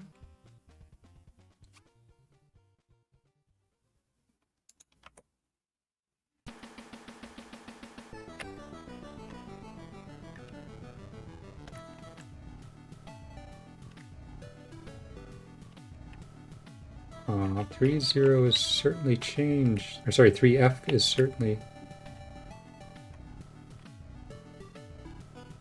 Or you know what? I think I was modifying the wrong memory.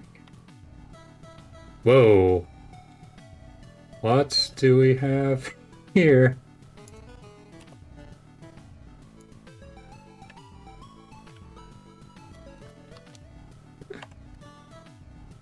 Okay, 3F is something Y position related. I think I was actually doing the wrong memory.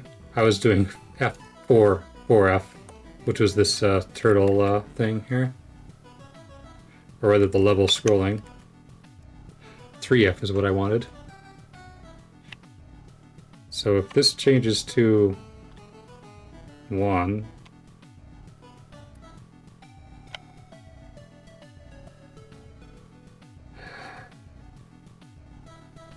oh man.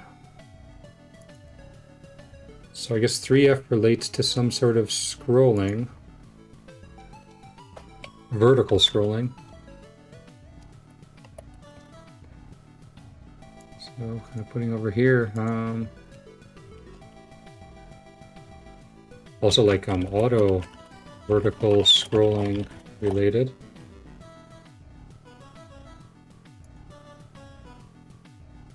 Because yeah, we had 1 was making it scroll up, so what if we had like FF? Yeah, that's making it scroll down.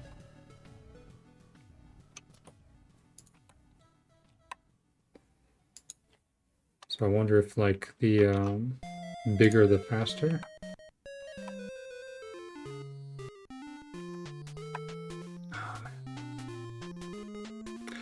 Alright, well,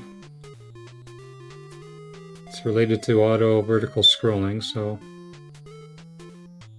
we'll leave it at that. Reset. It moves the HUD, yeah. I don't know though. Looked like the game was kind of lagging when I was doing that. Actually, go back in. And let's go back to our previous breakpoint. Let's re-import our labels.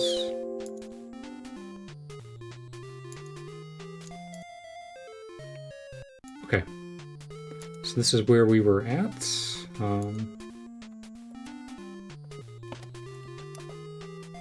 Some kind of vertical scrolling check.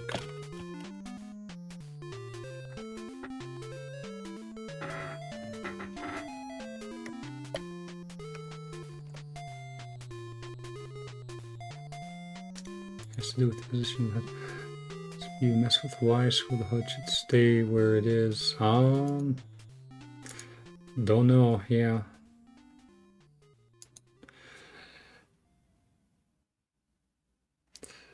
It would have to be some kind of flag, though, because, you know, if that's 0, it skips over. Oh well. Not gonna worry too much about it right just now. Just slowly but surely figuring it out.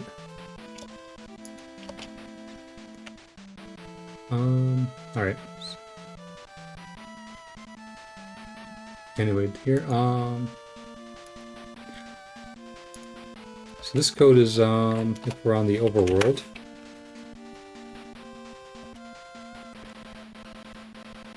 So we do a check if we're in the sub area. In this case, we are not.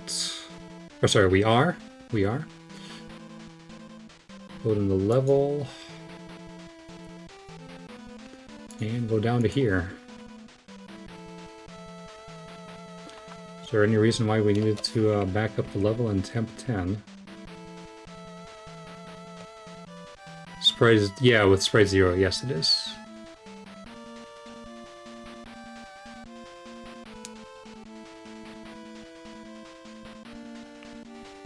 Yeah, being MMC1, there was none of that, what is it called, like, counters? There were no counters. Sub area. Although looking at this, the overworld does some things and then does this.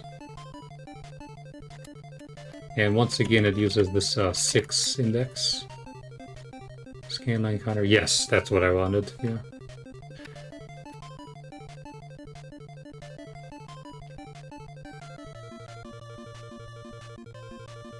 All right.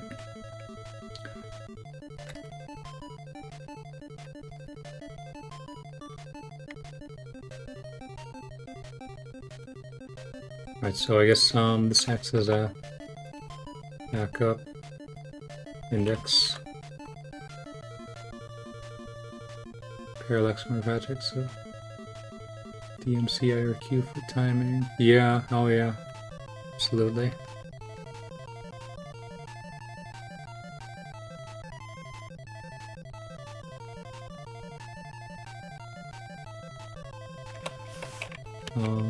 Overworld index is special. Alright, so these both wind up calling whatever this is. It's really, once again, it's calling this twice in the case of the overworld. See, it's calling this multiple times. Alright, now, let's go for it. What is, ECBE supposed to be?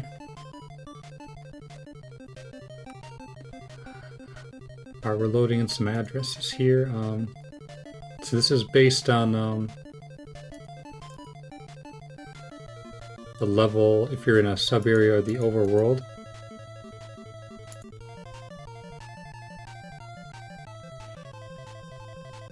Okay. In this case, we're making a pointer to AD. Okay, so first off.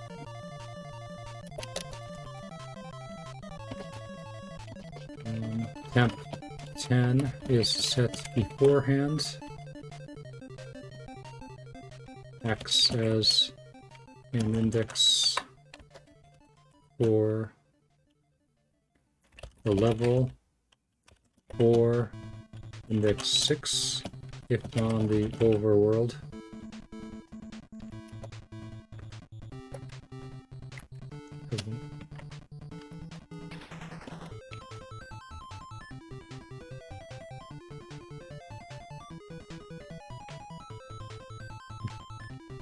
For a value of 6. Alright, so let's find out where this goes. AD 5, 6. 1, 2, 3, 4, 5.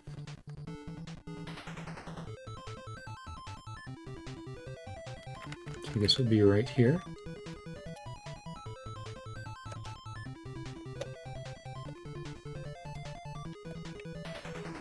AD 5, 6. So I wonder if this is also going to be enemy related. Oops. For efficiency, bank 4. So, one sec here. Do we have an FF delimiter?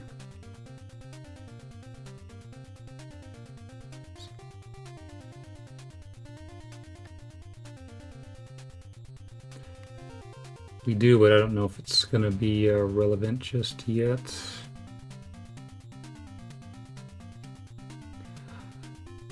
So knowing what we know, one sec here. So 1, 2, 3. Here, space these out. 1.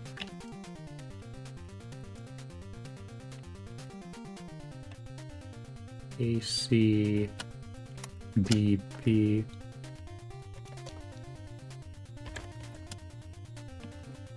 Oh wait, no, it looks like we're gonna have pointers, 2 pointers, okay.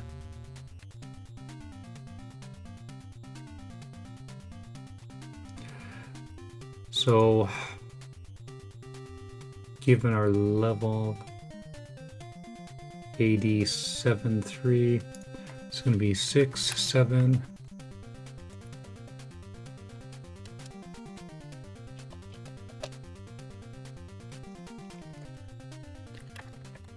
AD 7-3.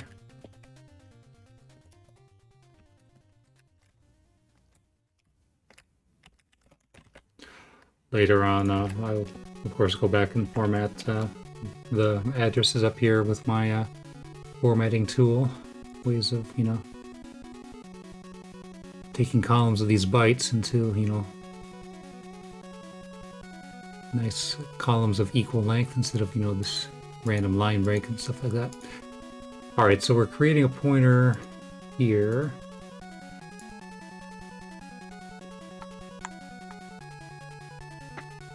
Yeah, for readability, yeah, absolutely. Let's see, ABD8. So let's see, create a pointer based on level data. Or maybe level number.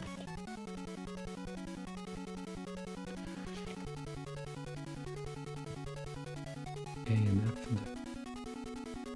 not sure what these values are for just yet.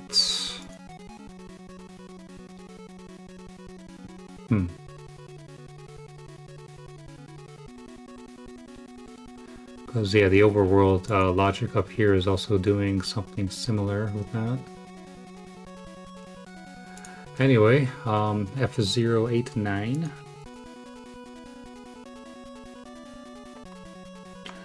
And yep, that's using the sub-area ID.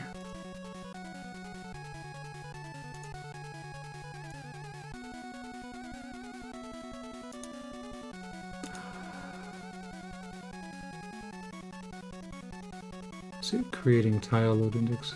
No, this is with the objects, or at least I'm pretty sure it's with the objects.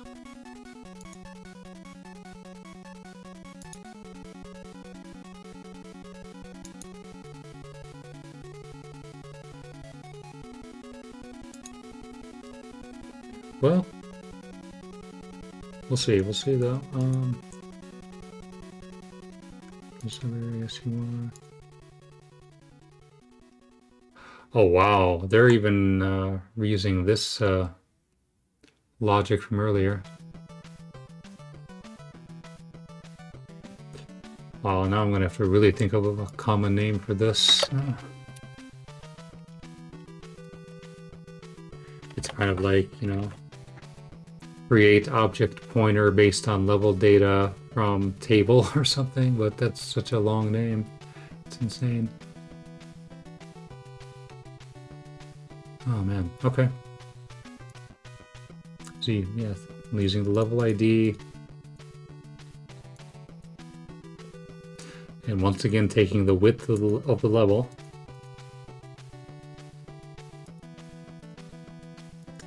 Doing all this.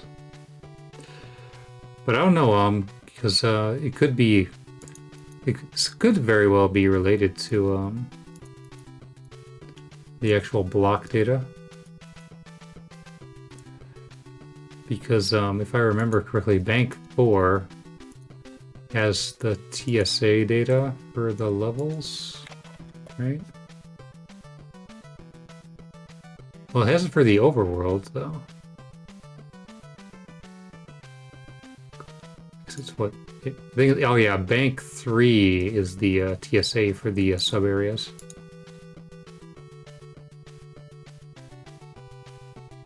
I don't know. Yeah, the game is all over the place, as you can plainly see, though.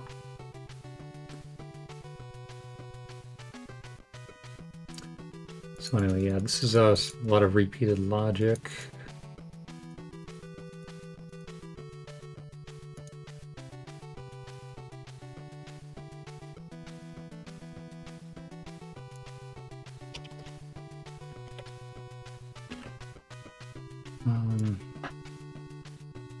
It's basically using the pointer created above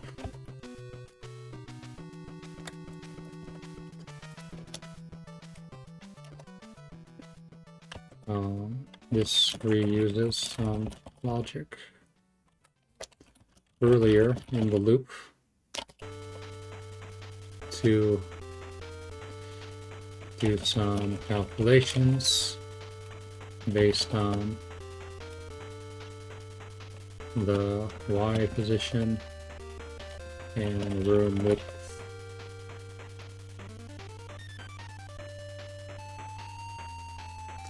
Screen enemy party pointers. Pointer for loading enemies into a specific screen in the room. Yeah.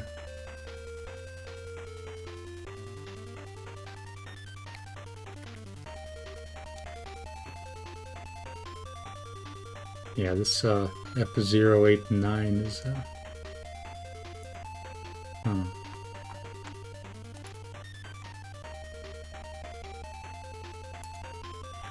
Does it use? Yeah, it does.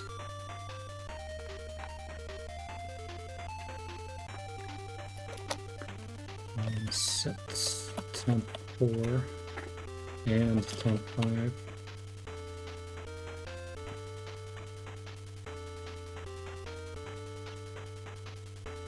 Yeah, yeah. All over the place indeed. Temp 5, going. You say called multiple times. But yeah, we're slowly but surely getting some stuff done. Alright, these get zeroed out. And AC05.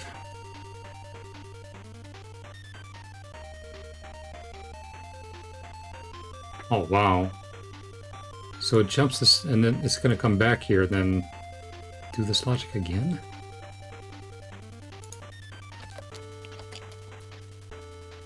Because yeah, if you look at the structure of this, it, you know, sets temp 4 and 5. Then it goes to F089, then zeroes these out.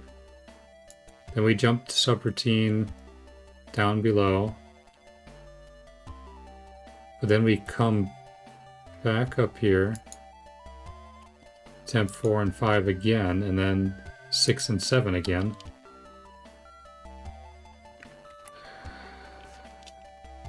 Oh man.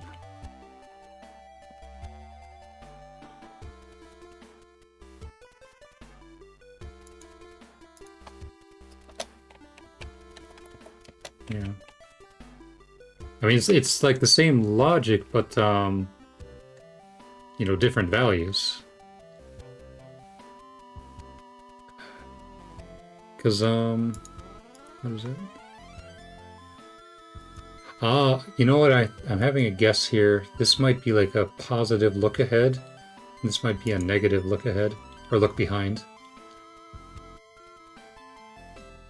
Because, you know, A and then F6, that would be negative 10, and this would be positive 10.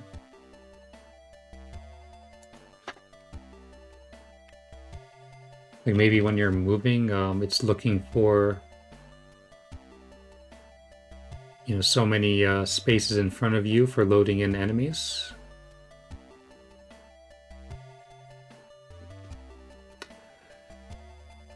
That could be.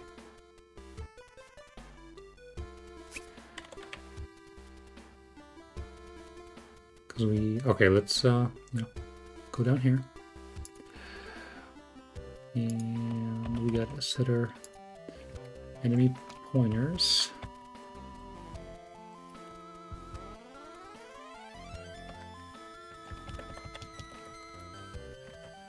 Oops.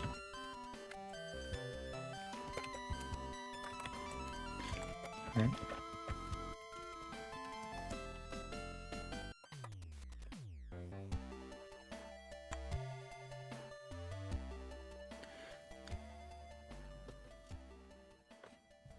You know what? I think I'm going to even test out this theory. Sub area. And then, like, because, you know, there's some logic up here, too.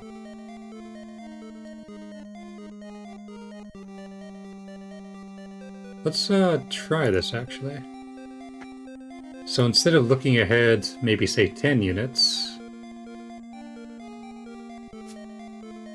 Here. Let's see. First off, let's save where our breakpoint is, which is right here. Close this and reload the game, or load the game. So kill these guys.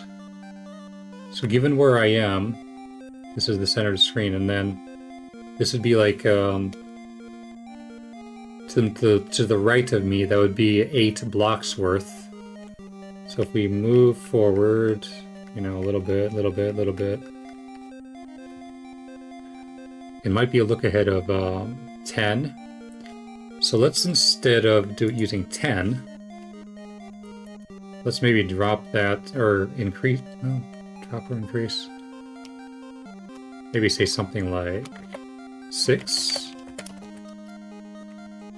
Because then enemies might just kind of like suddenly appear out of nowhere, in that case.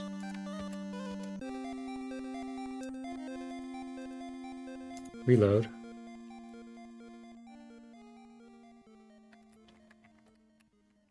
See if we get enemies appearing out of the blue as we scroll over. So let's kill. Let's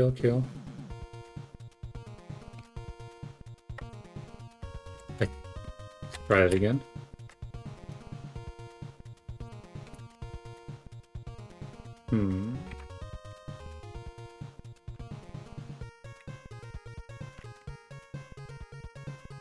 Let's make it a very small number, let's say 4. Reload. So I think it might be like the threshold for how many blocks in front of you.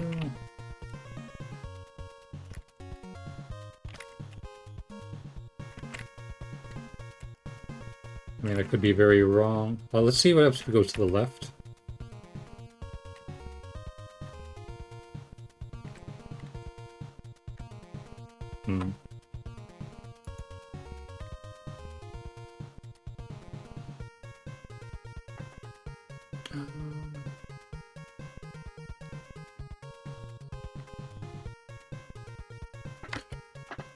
Well, I don't know just yet. Maybe say might be try 1. Yeah, we'll try 1.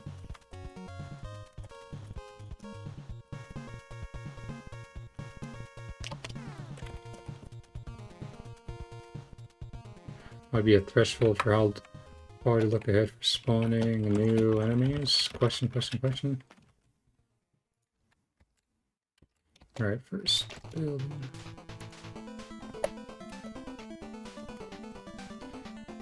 Yeah, and I guess we'll make this be, instead of F6, FF.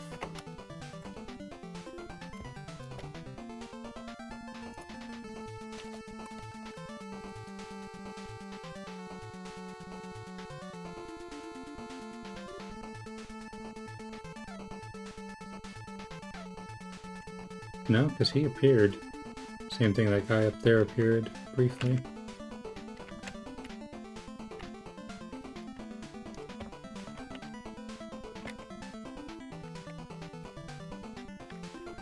Oh well,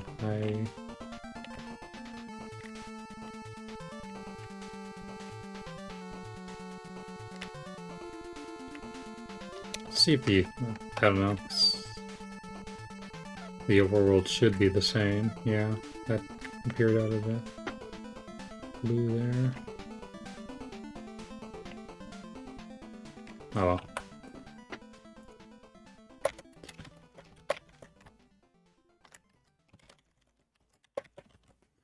We'll just leave it. Okay. We'll enter here. Even though it's a different area, it should be the same logic.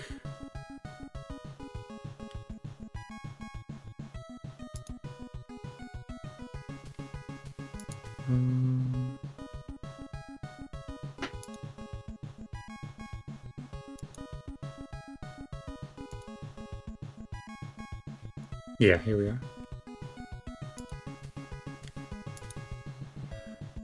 Okay, so AC05.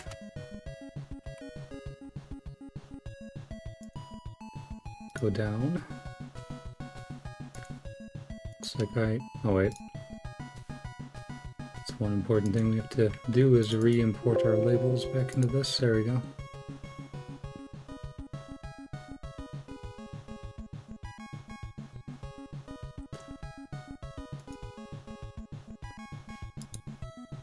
So AC05 immediately does a JSR.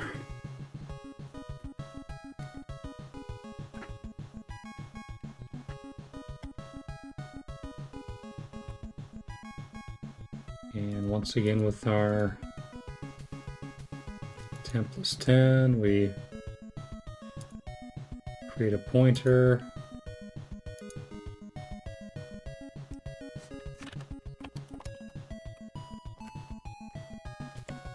So once again, create a pointer based on level. Then here we're actually using the sub area.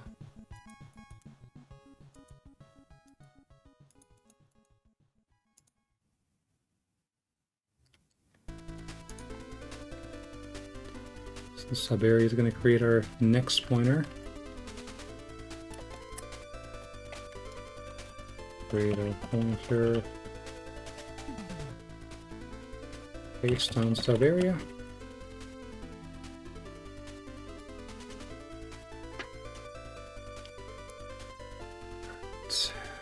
Compare.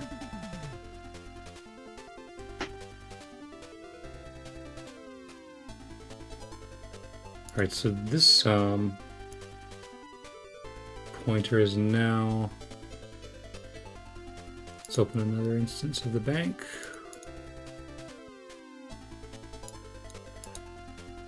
At AD90.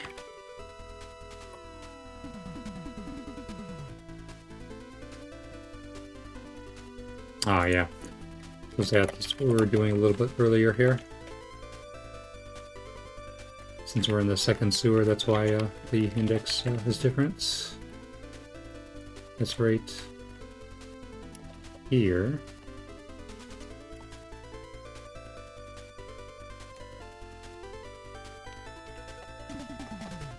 Yep. Compared to FF, in this case it is FF. So we exit.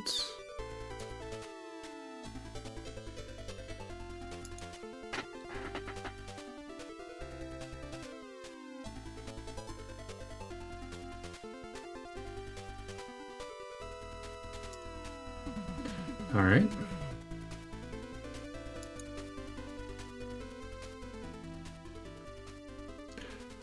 Going back up here. And then here's that repeated logic.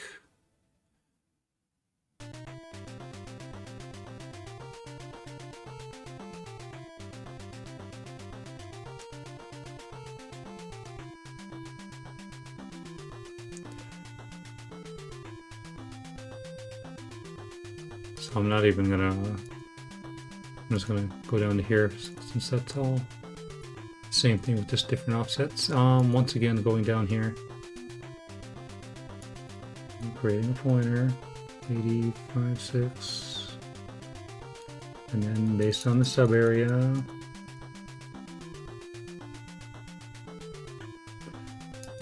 Yeah. Alright, I guess we're done with whatever this was.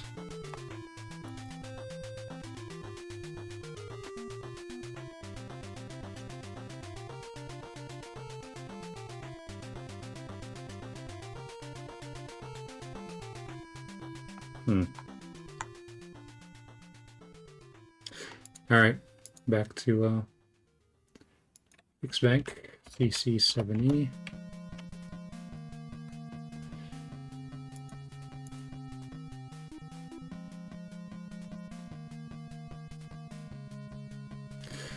So we've gotten through 2 out of 10 of these JSRs.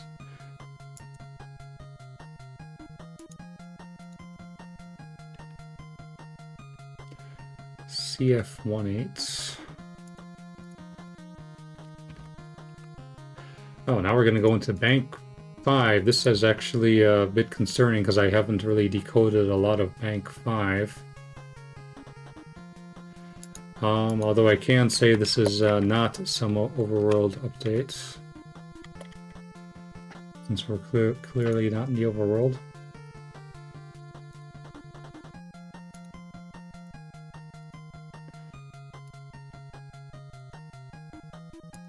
So Bank 5. Yeah, pretty much most of the Bank 5 file is undecoded bytes, so might have to... there's a lot going on in Bank 5, we're going to have to skip over that for now. But I'm wondering if Bank 5 might actually hold the enemy logic.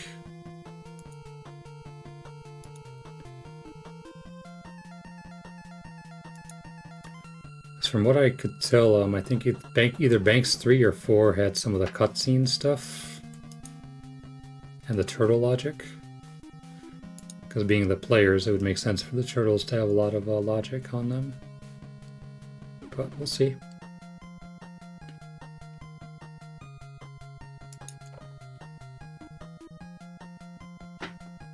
Makes sense. It's time to start loading up enemy logic, yeah.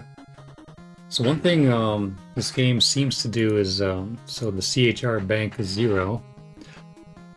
In this case, that's the, is that the background bank? Or one sec here. No, CHR 0 is the sprite bank. Okay. So it's kind of like based on which sprites are loaded into memory. Yeah, it could very well be related to that. Compared to 2. Branch is not equal. So CHR bank is 0. Even though I don't have a thing for this on stream, I'm going to just very quickly peek into this silently.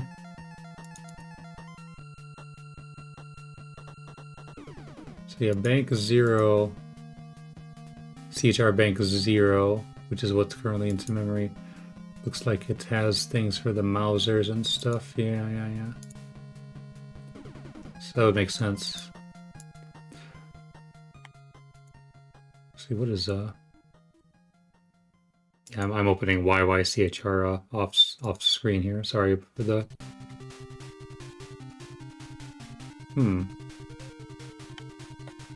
Bank 2. I don't get what's special about Bank 2. Alright, whatever.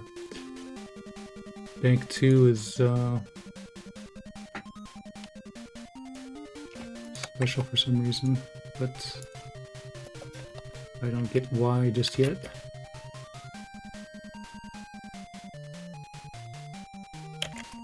Figured I'll be looking at the graphics.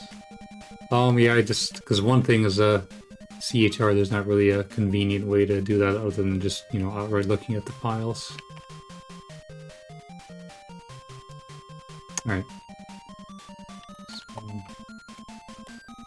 Bank 2 is special. CHR Bank 2 special.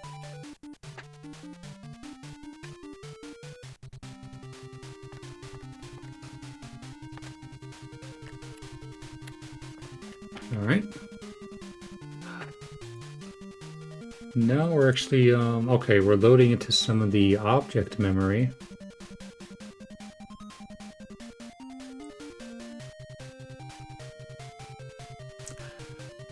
In this case, it's clear.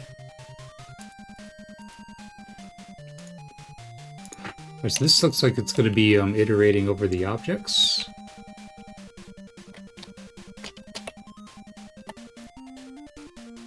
Bitmap names, yeah.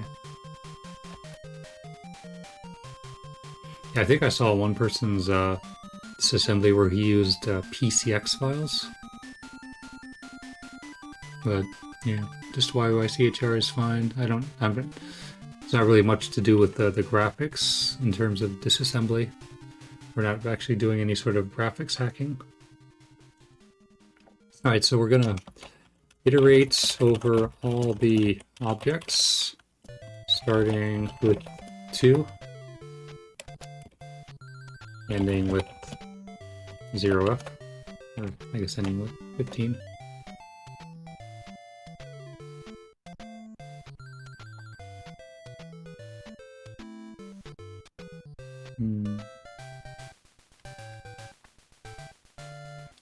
So 4, 4, 0. Yeah, that was us. So when I was trying to figure out some of these memory locations, I know 450 is flagged, so I don't know if 440 might be an object ID.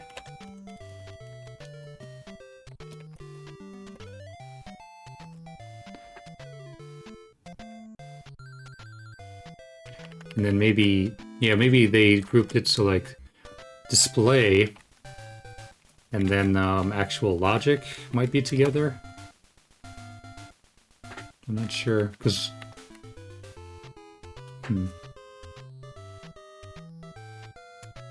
Alright, you know what? We're gonna maybe play with this a little bit. I want to get to an object though that's actually not 0, because if it's 0 it just skips it, which makes sense, of course. So 0. Okay, we got an 8D now.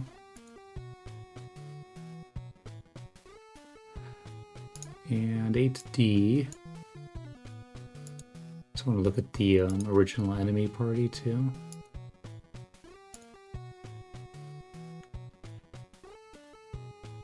No. Huh. See, none of these are 8D. Alright. Well, in the case of a non-zero value,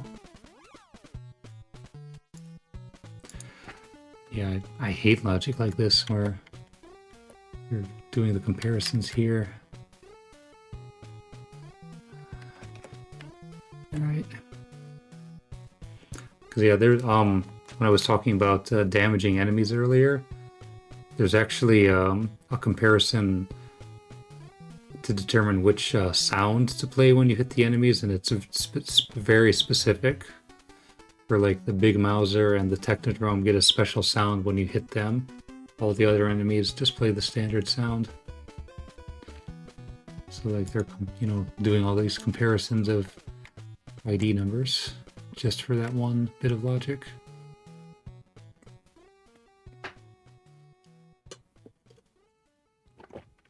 All right, let's see here. Comparing to 1, 2, it's obviously not 1, 2. So we're going to jump to here.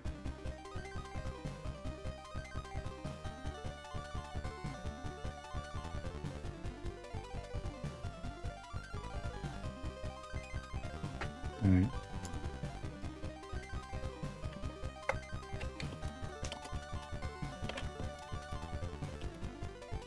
Maybe a special ID case.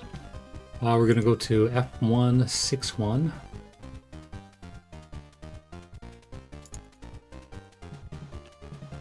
161. Yeah, I know, right? 161. A2. You know, that's another memory I really want to figure out is A2. Let's save our breakpoint here. See what happens when we play around with A2.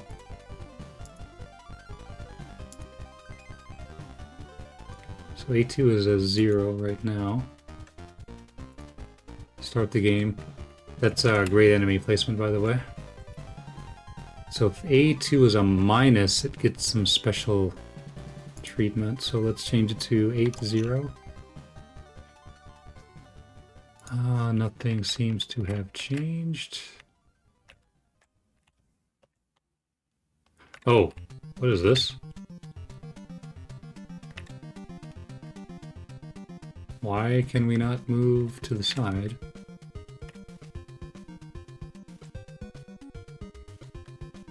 Maybe A2 is like a screen lock? But... because yeah, when we're back to 0, we can move again.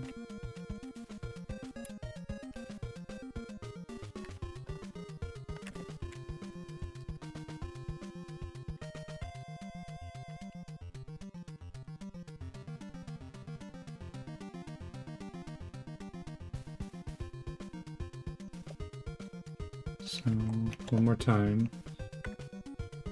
A2 is just a positive number, it's fine. It's only when it's a negative number. 8-0. Up. What is this?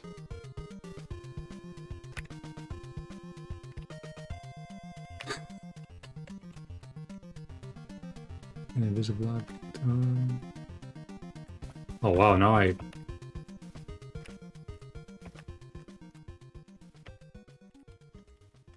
because this is behaving like a conveyor belt, actually.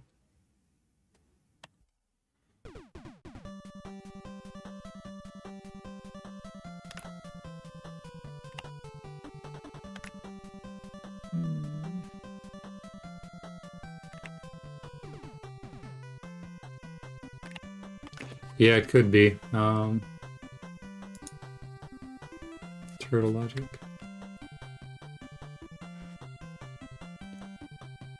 Reset.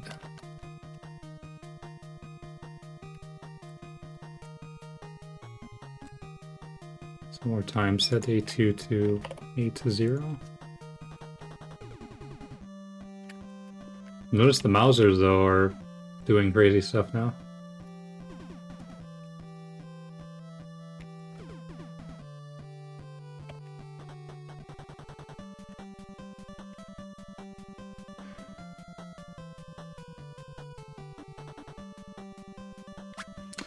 Well, looking at the code, what it does is it skips whatever this is doing. We're subtracting these values. Be a bit flag, not a byte value. I don't know, like 8F.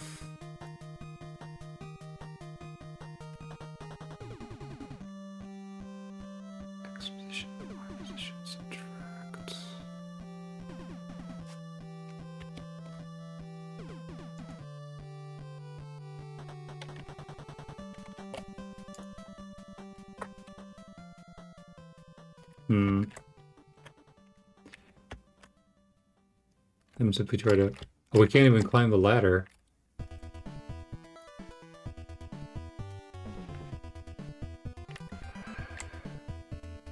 Oh, man. It relates to positioning somehow. Let's maybe scroll the level just a little bit more.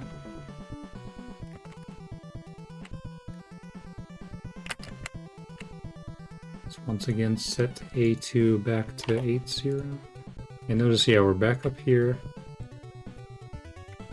Oh, no.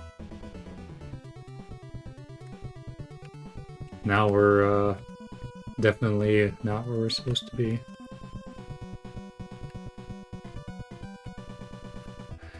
I don't know, when does, first off, does A2 ever get changed or set?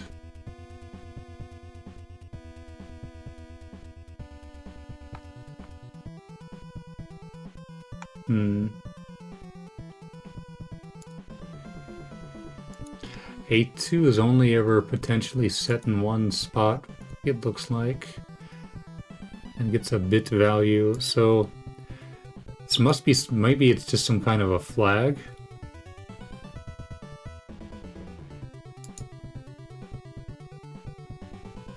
Yeah, minus.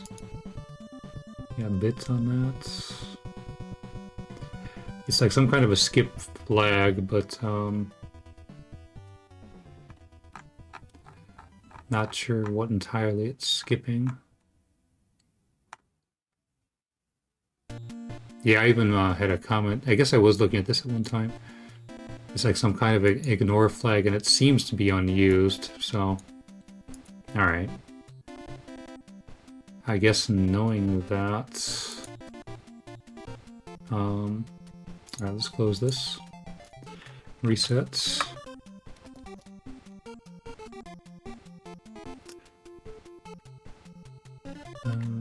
I guess we'll stick with the sewer, even though... Because there are enemies loaded up when we get into here.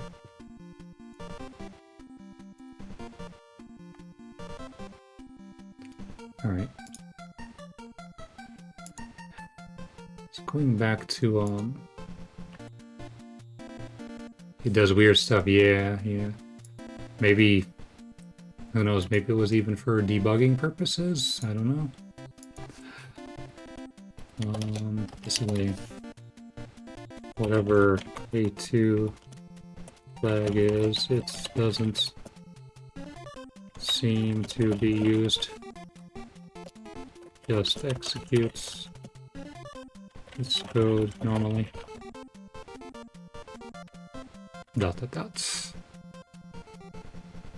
I mean, I'm sure we'll probably find something when it gets set later, but figure that out when we get there. Alright, let's see.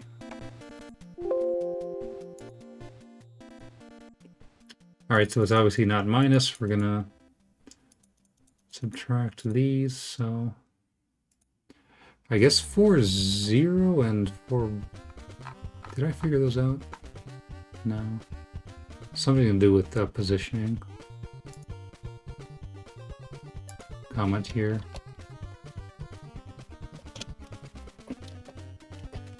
Relates to X, Y positioning. It might be some kind of an offset. Maybe like where the camera is. Whatever, okay. Going back to bank 5. 80, oh man. JSR to 80.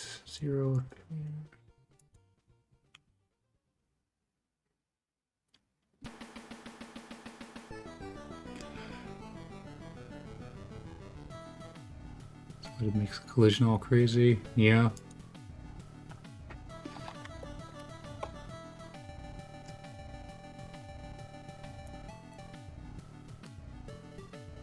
Set where it handles the collisions. Are you talking about A2 or?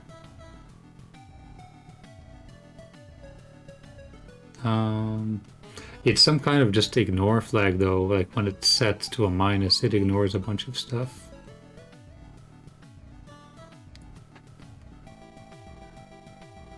But, alright. Continuing on, 3E. Memory 570. It's, yeah, this I didn't quite figure out, but it seems to relate to display somehow, but again, I don't didn't quite get this.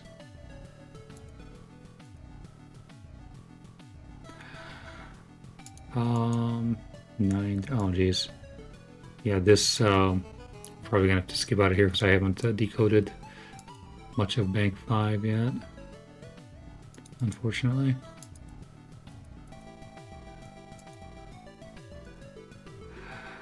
What this might be enemy logic related. I'm just gonna kind of casually look at the code here in the debugger. I guess I'll assign the labels now that I'm here though.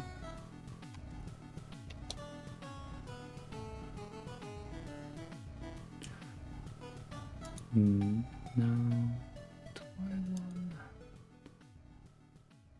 Because if this is the enemy logic.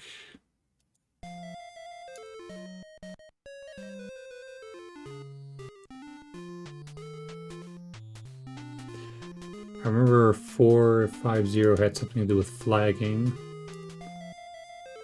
Like each bit is some kind of a flag, but I don't know what they are just yet. But yeah, this looks like it is some sort of an object update. Like right here, you know, we're doing X speed, because the Mausers only move horizontally unless they're falling, and then they only move vertically straight down.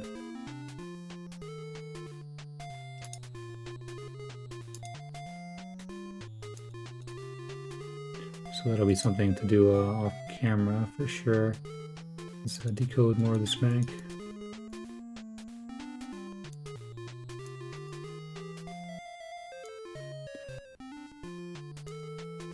Writing into the Y position. And then like the objects also have speeds. So is it? Because you can make the Mausers go really fast by changing their X speed. Yeah, unfortunately though, it's gonna have to be skipped over for now.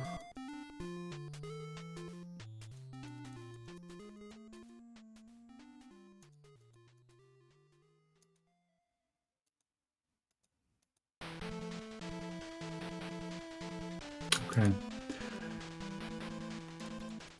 All right, now we're just looks like we're back to the loop here. So yeah, a lot of this logic we can't actually touch because of that fact. So let's just go right ahead, get down to this RTS statement, and continue. Okay. But yeah, I'm pretty convinced that Bank 5 is going to be the enemy logic.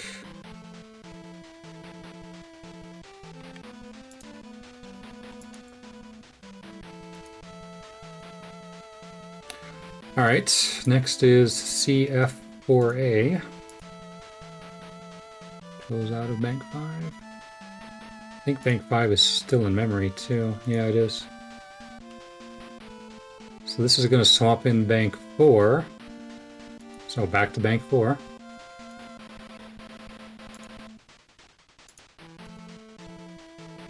Alright. B554.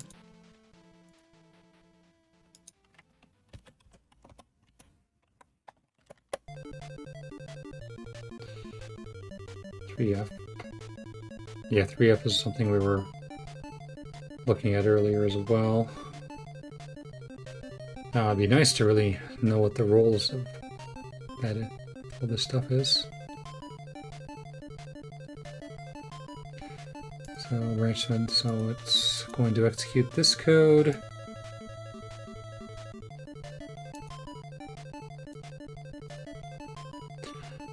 And this is weird, it's only doing the first 8.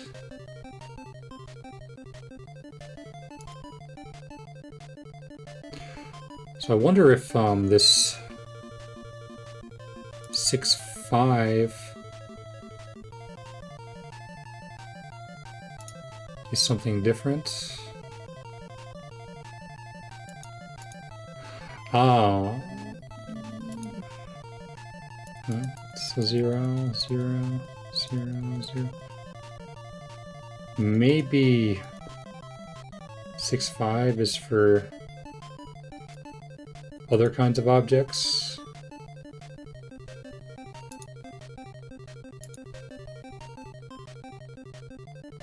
For example, maybe the sub-weapons.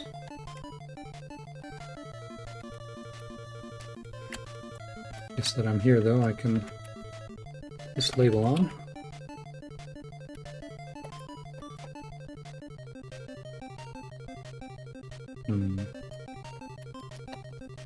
Maybe possible special objects updates. Let's maybe take a brief glance at this, because eventually we're gonna jump with the table.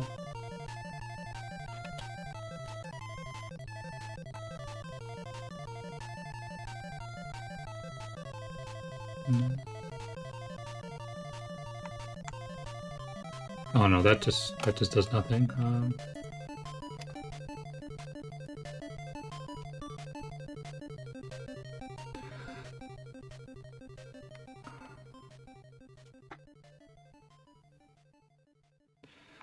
Yeah, this must be some kind of special object where there's only 8 allowed instead of 16. Yeah, I was thinking that projectiles, yeah. Or possibly things like the, you know, pickups.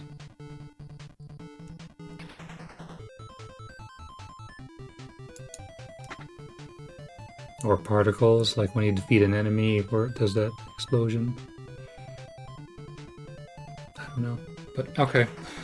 Obviously, there's none of these on the screen, so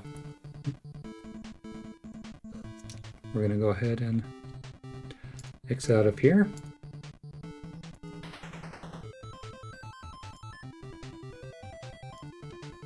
CC70. It's wrong file.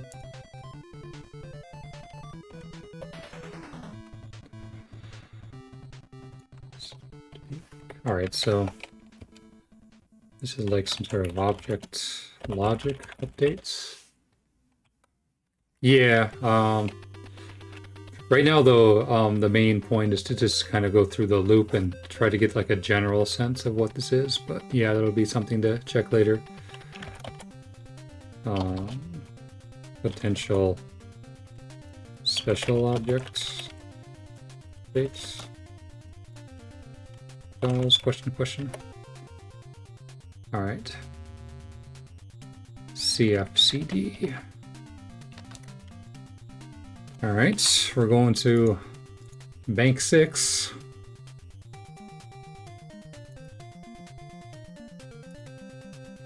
Man.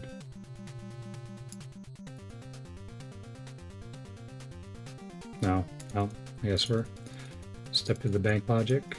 Bank switch logic here. Bank 6. Bank 6, bank 6.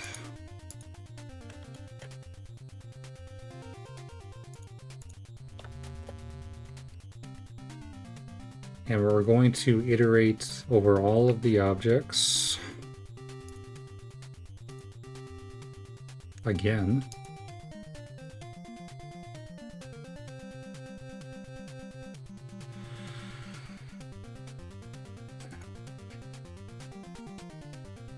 So let me sec here before we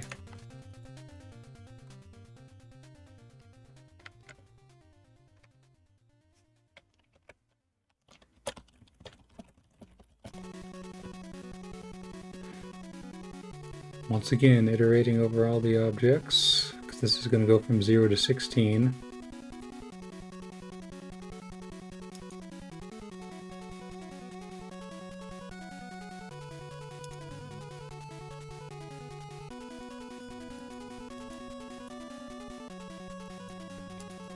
And we're checking this memory, 570.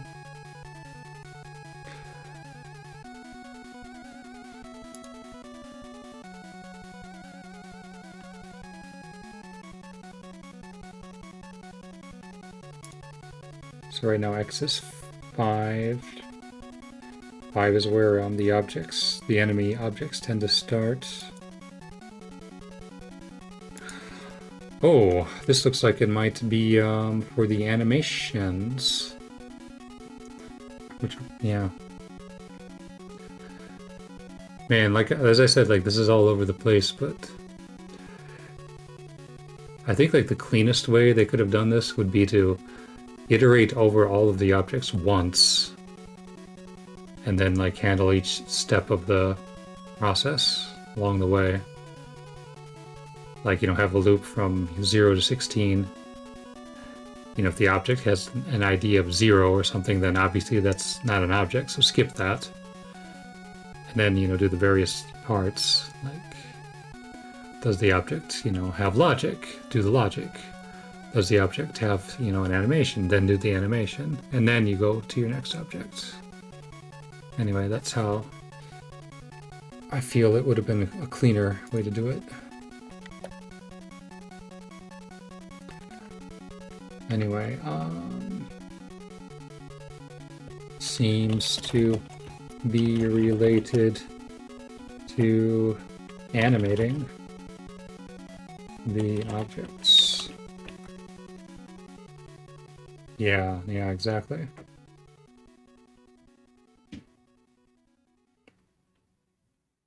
Because, I mean, even with the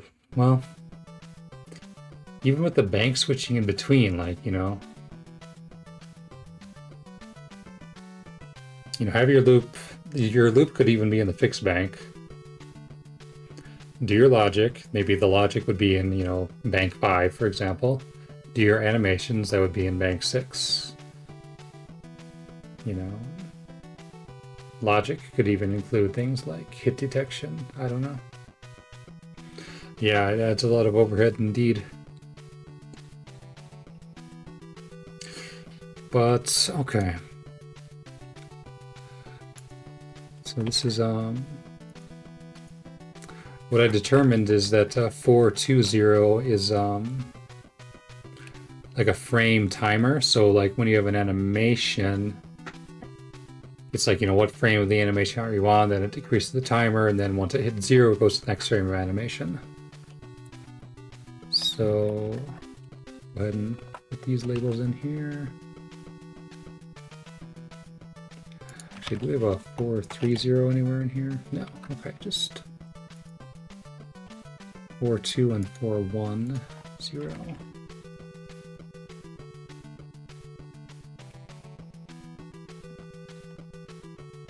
All right.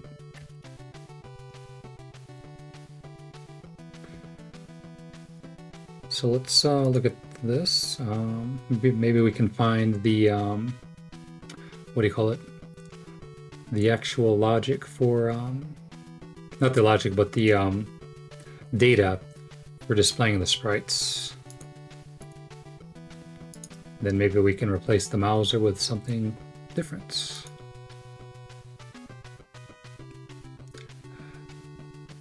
Alright.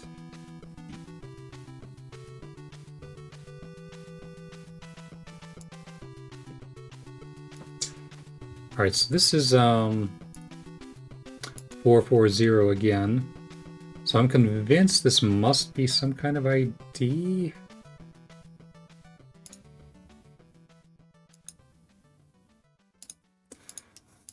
Compared to 80, you know, seriously. You're going to use 80 as that kind of a flag. I'm going to put in some qubits logic here.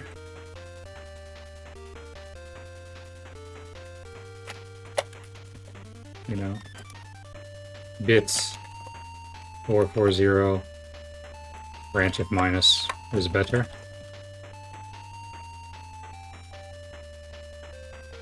Although, is bits with an X actually a valid thing? Maybe, yeah. But even still, like, not even just bit, just load and then branch of minus is better.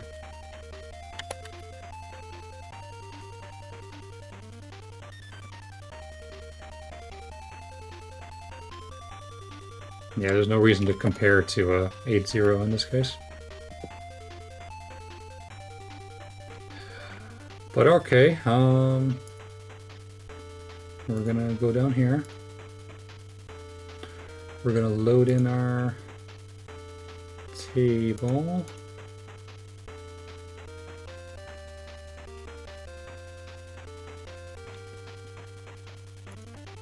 One sec here.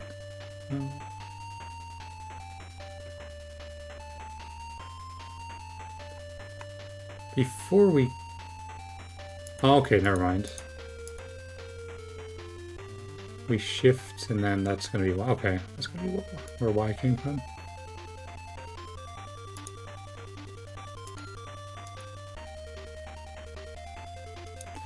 Create a pointer.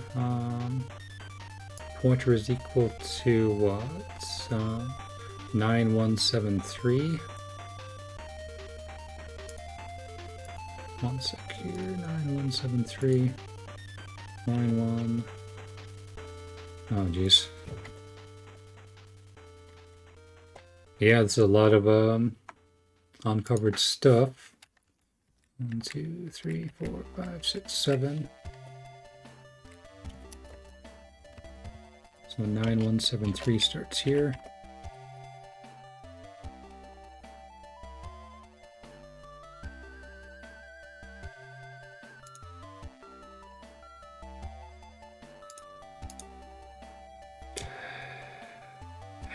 $8DC5. That's here.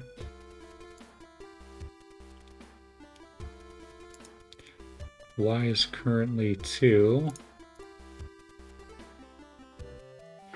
Wait, what? So we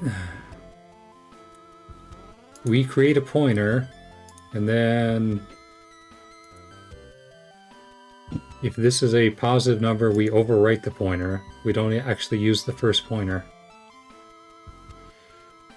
Alright, whatever.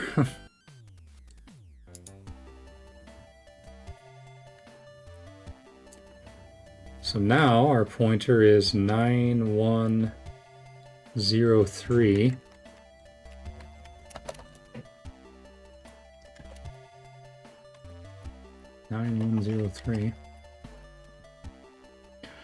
And 9103 is apparently right here. Or no, 9103, not 9003. 9103.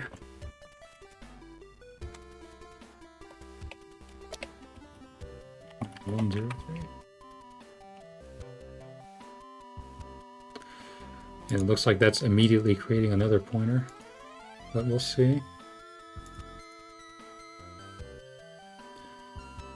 Load in your frame ID into Y. Branch shift plus, which it is. Load into our pointer. So F is going to be some kind of delimiter, it looks like.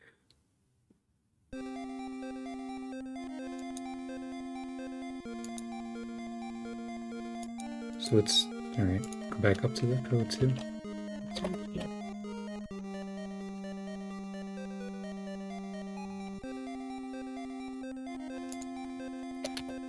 So I'm looking at our animation pointer.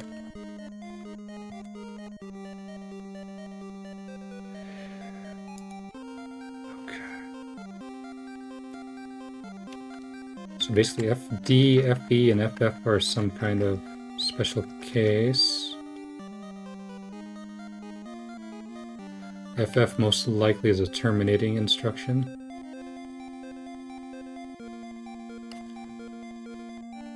And if, just one sec here. 9106. Oh. The next one is 9106. 9106.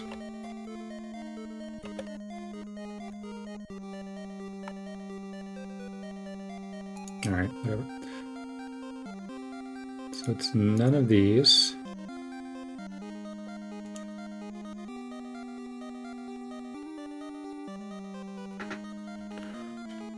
Okay.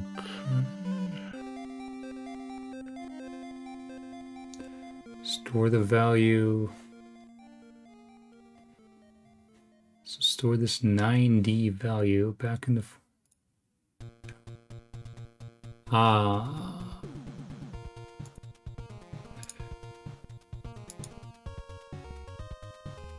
Maybe this is like a next frame sort of deal.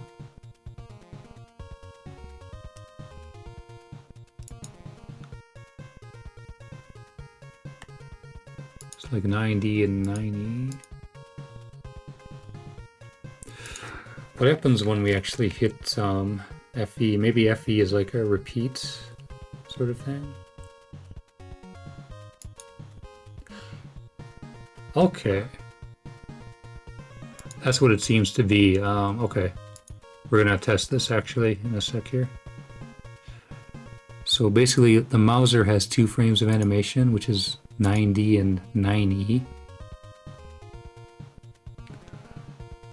Just want to find though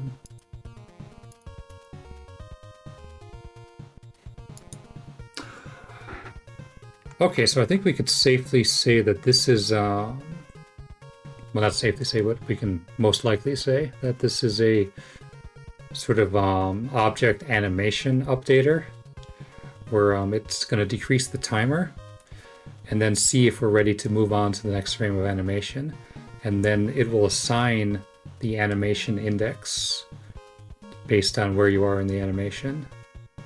I hope that made sense, what I just said there.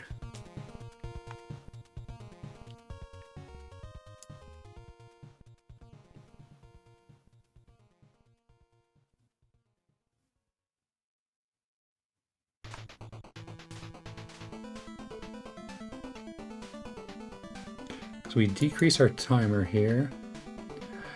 If the timer's still going, then otherwise we're going to go to 80cc. And this is going to do some sort of lookup to reset the timer. It has to be. So logic to reset the timer to the next frames. New timer. Yeah. Because you could have like maybe, you know, like maybe the frame is like, you know, 8, it waits for like 4, and then we move our arm, then it waits for 4 again, and 4 again, something like that. Then once we reach the end of our animation, we reset.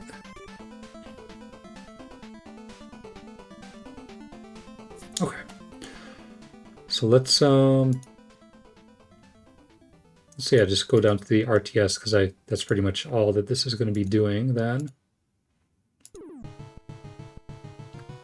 Once again, back to the fix bank. So this iterates over all the objects and updates animation.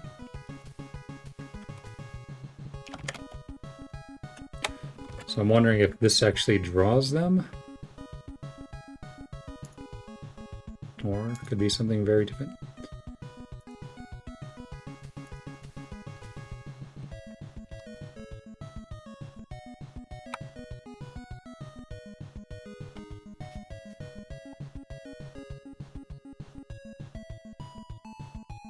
Current animation. I had a name for it. I think I actually called it like object frame animation timer. And then object sprite attribute, which is the colors, and then the frame ID. I don't know why I read those out, you know, strange order like that. Alright.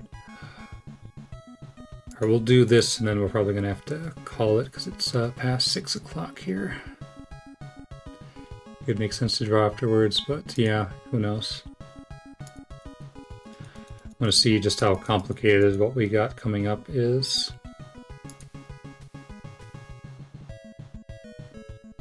Bank 69535.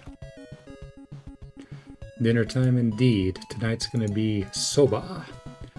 Some very tasty Japanese noodles.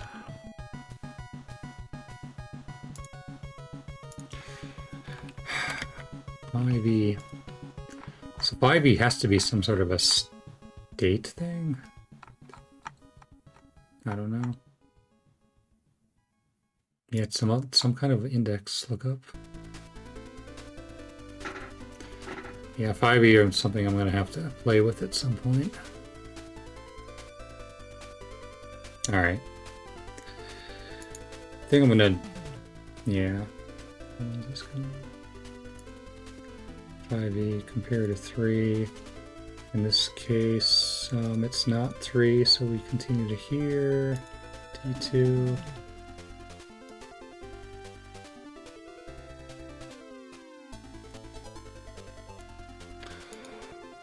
This special game substate, yeah, that might be a little something. We can maybe end this with something humorous, where when you call that,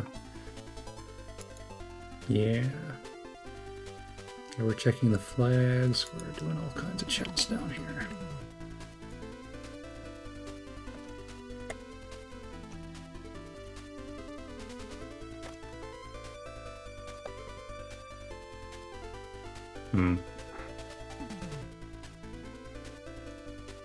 It's doing a lot of checks. This is actually turtle specific checks too, because notice there's no index and it's the numbers end with 0.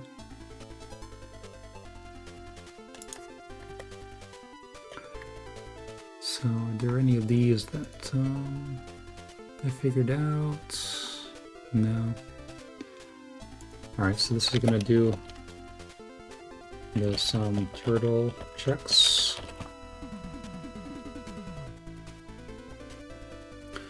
It could very well be collision detection, maybe? I don't know though. Possibly collision detection? Because I know that when you use your weapon, that's actually the index that ends with 1 instead of 0. So it's not that.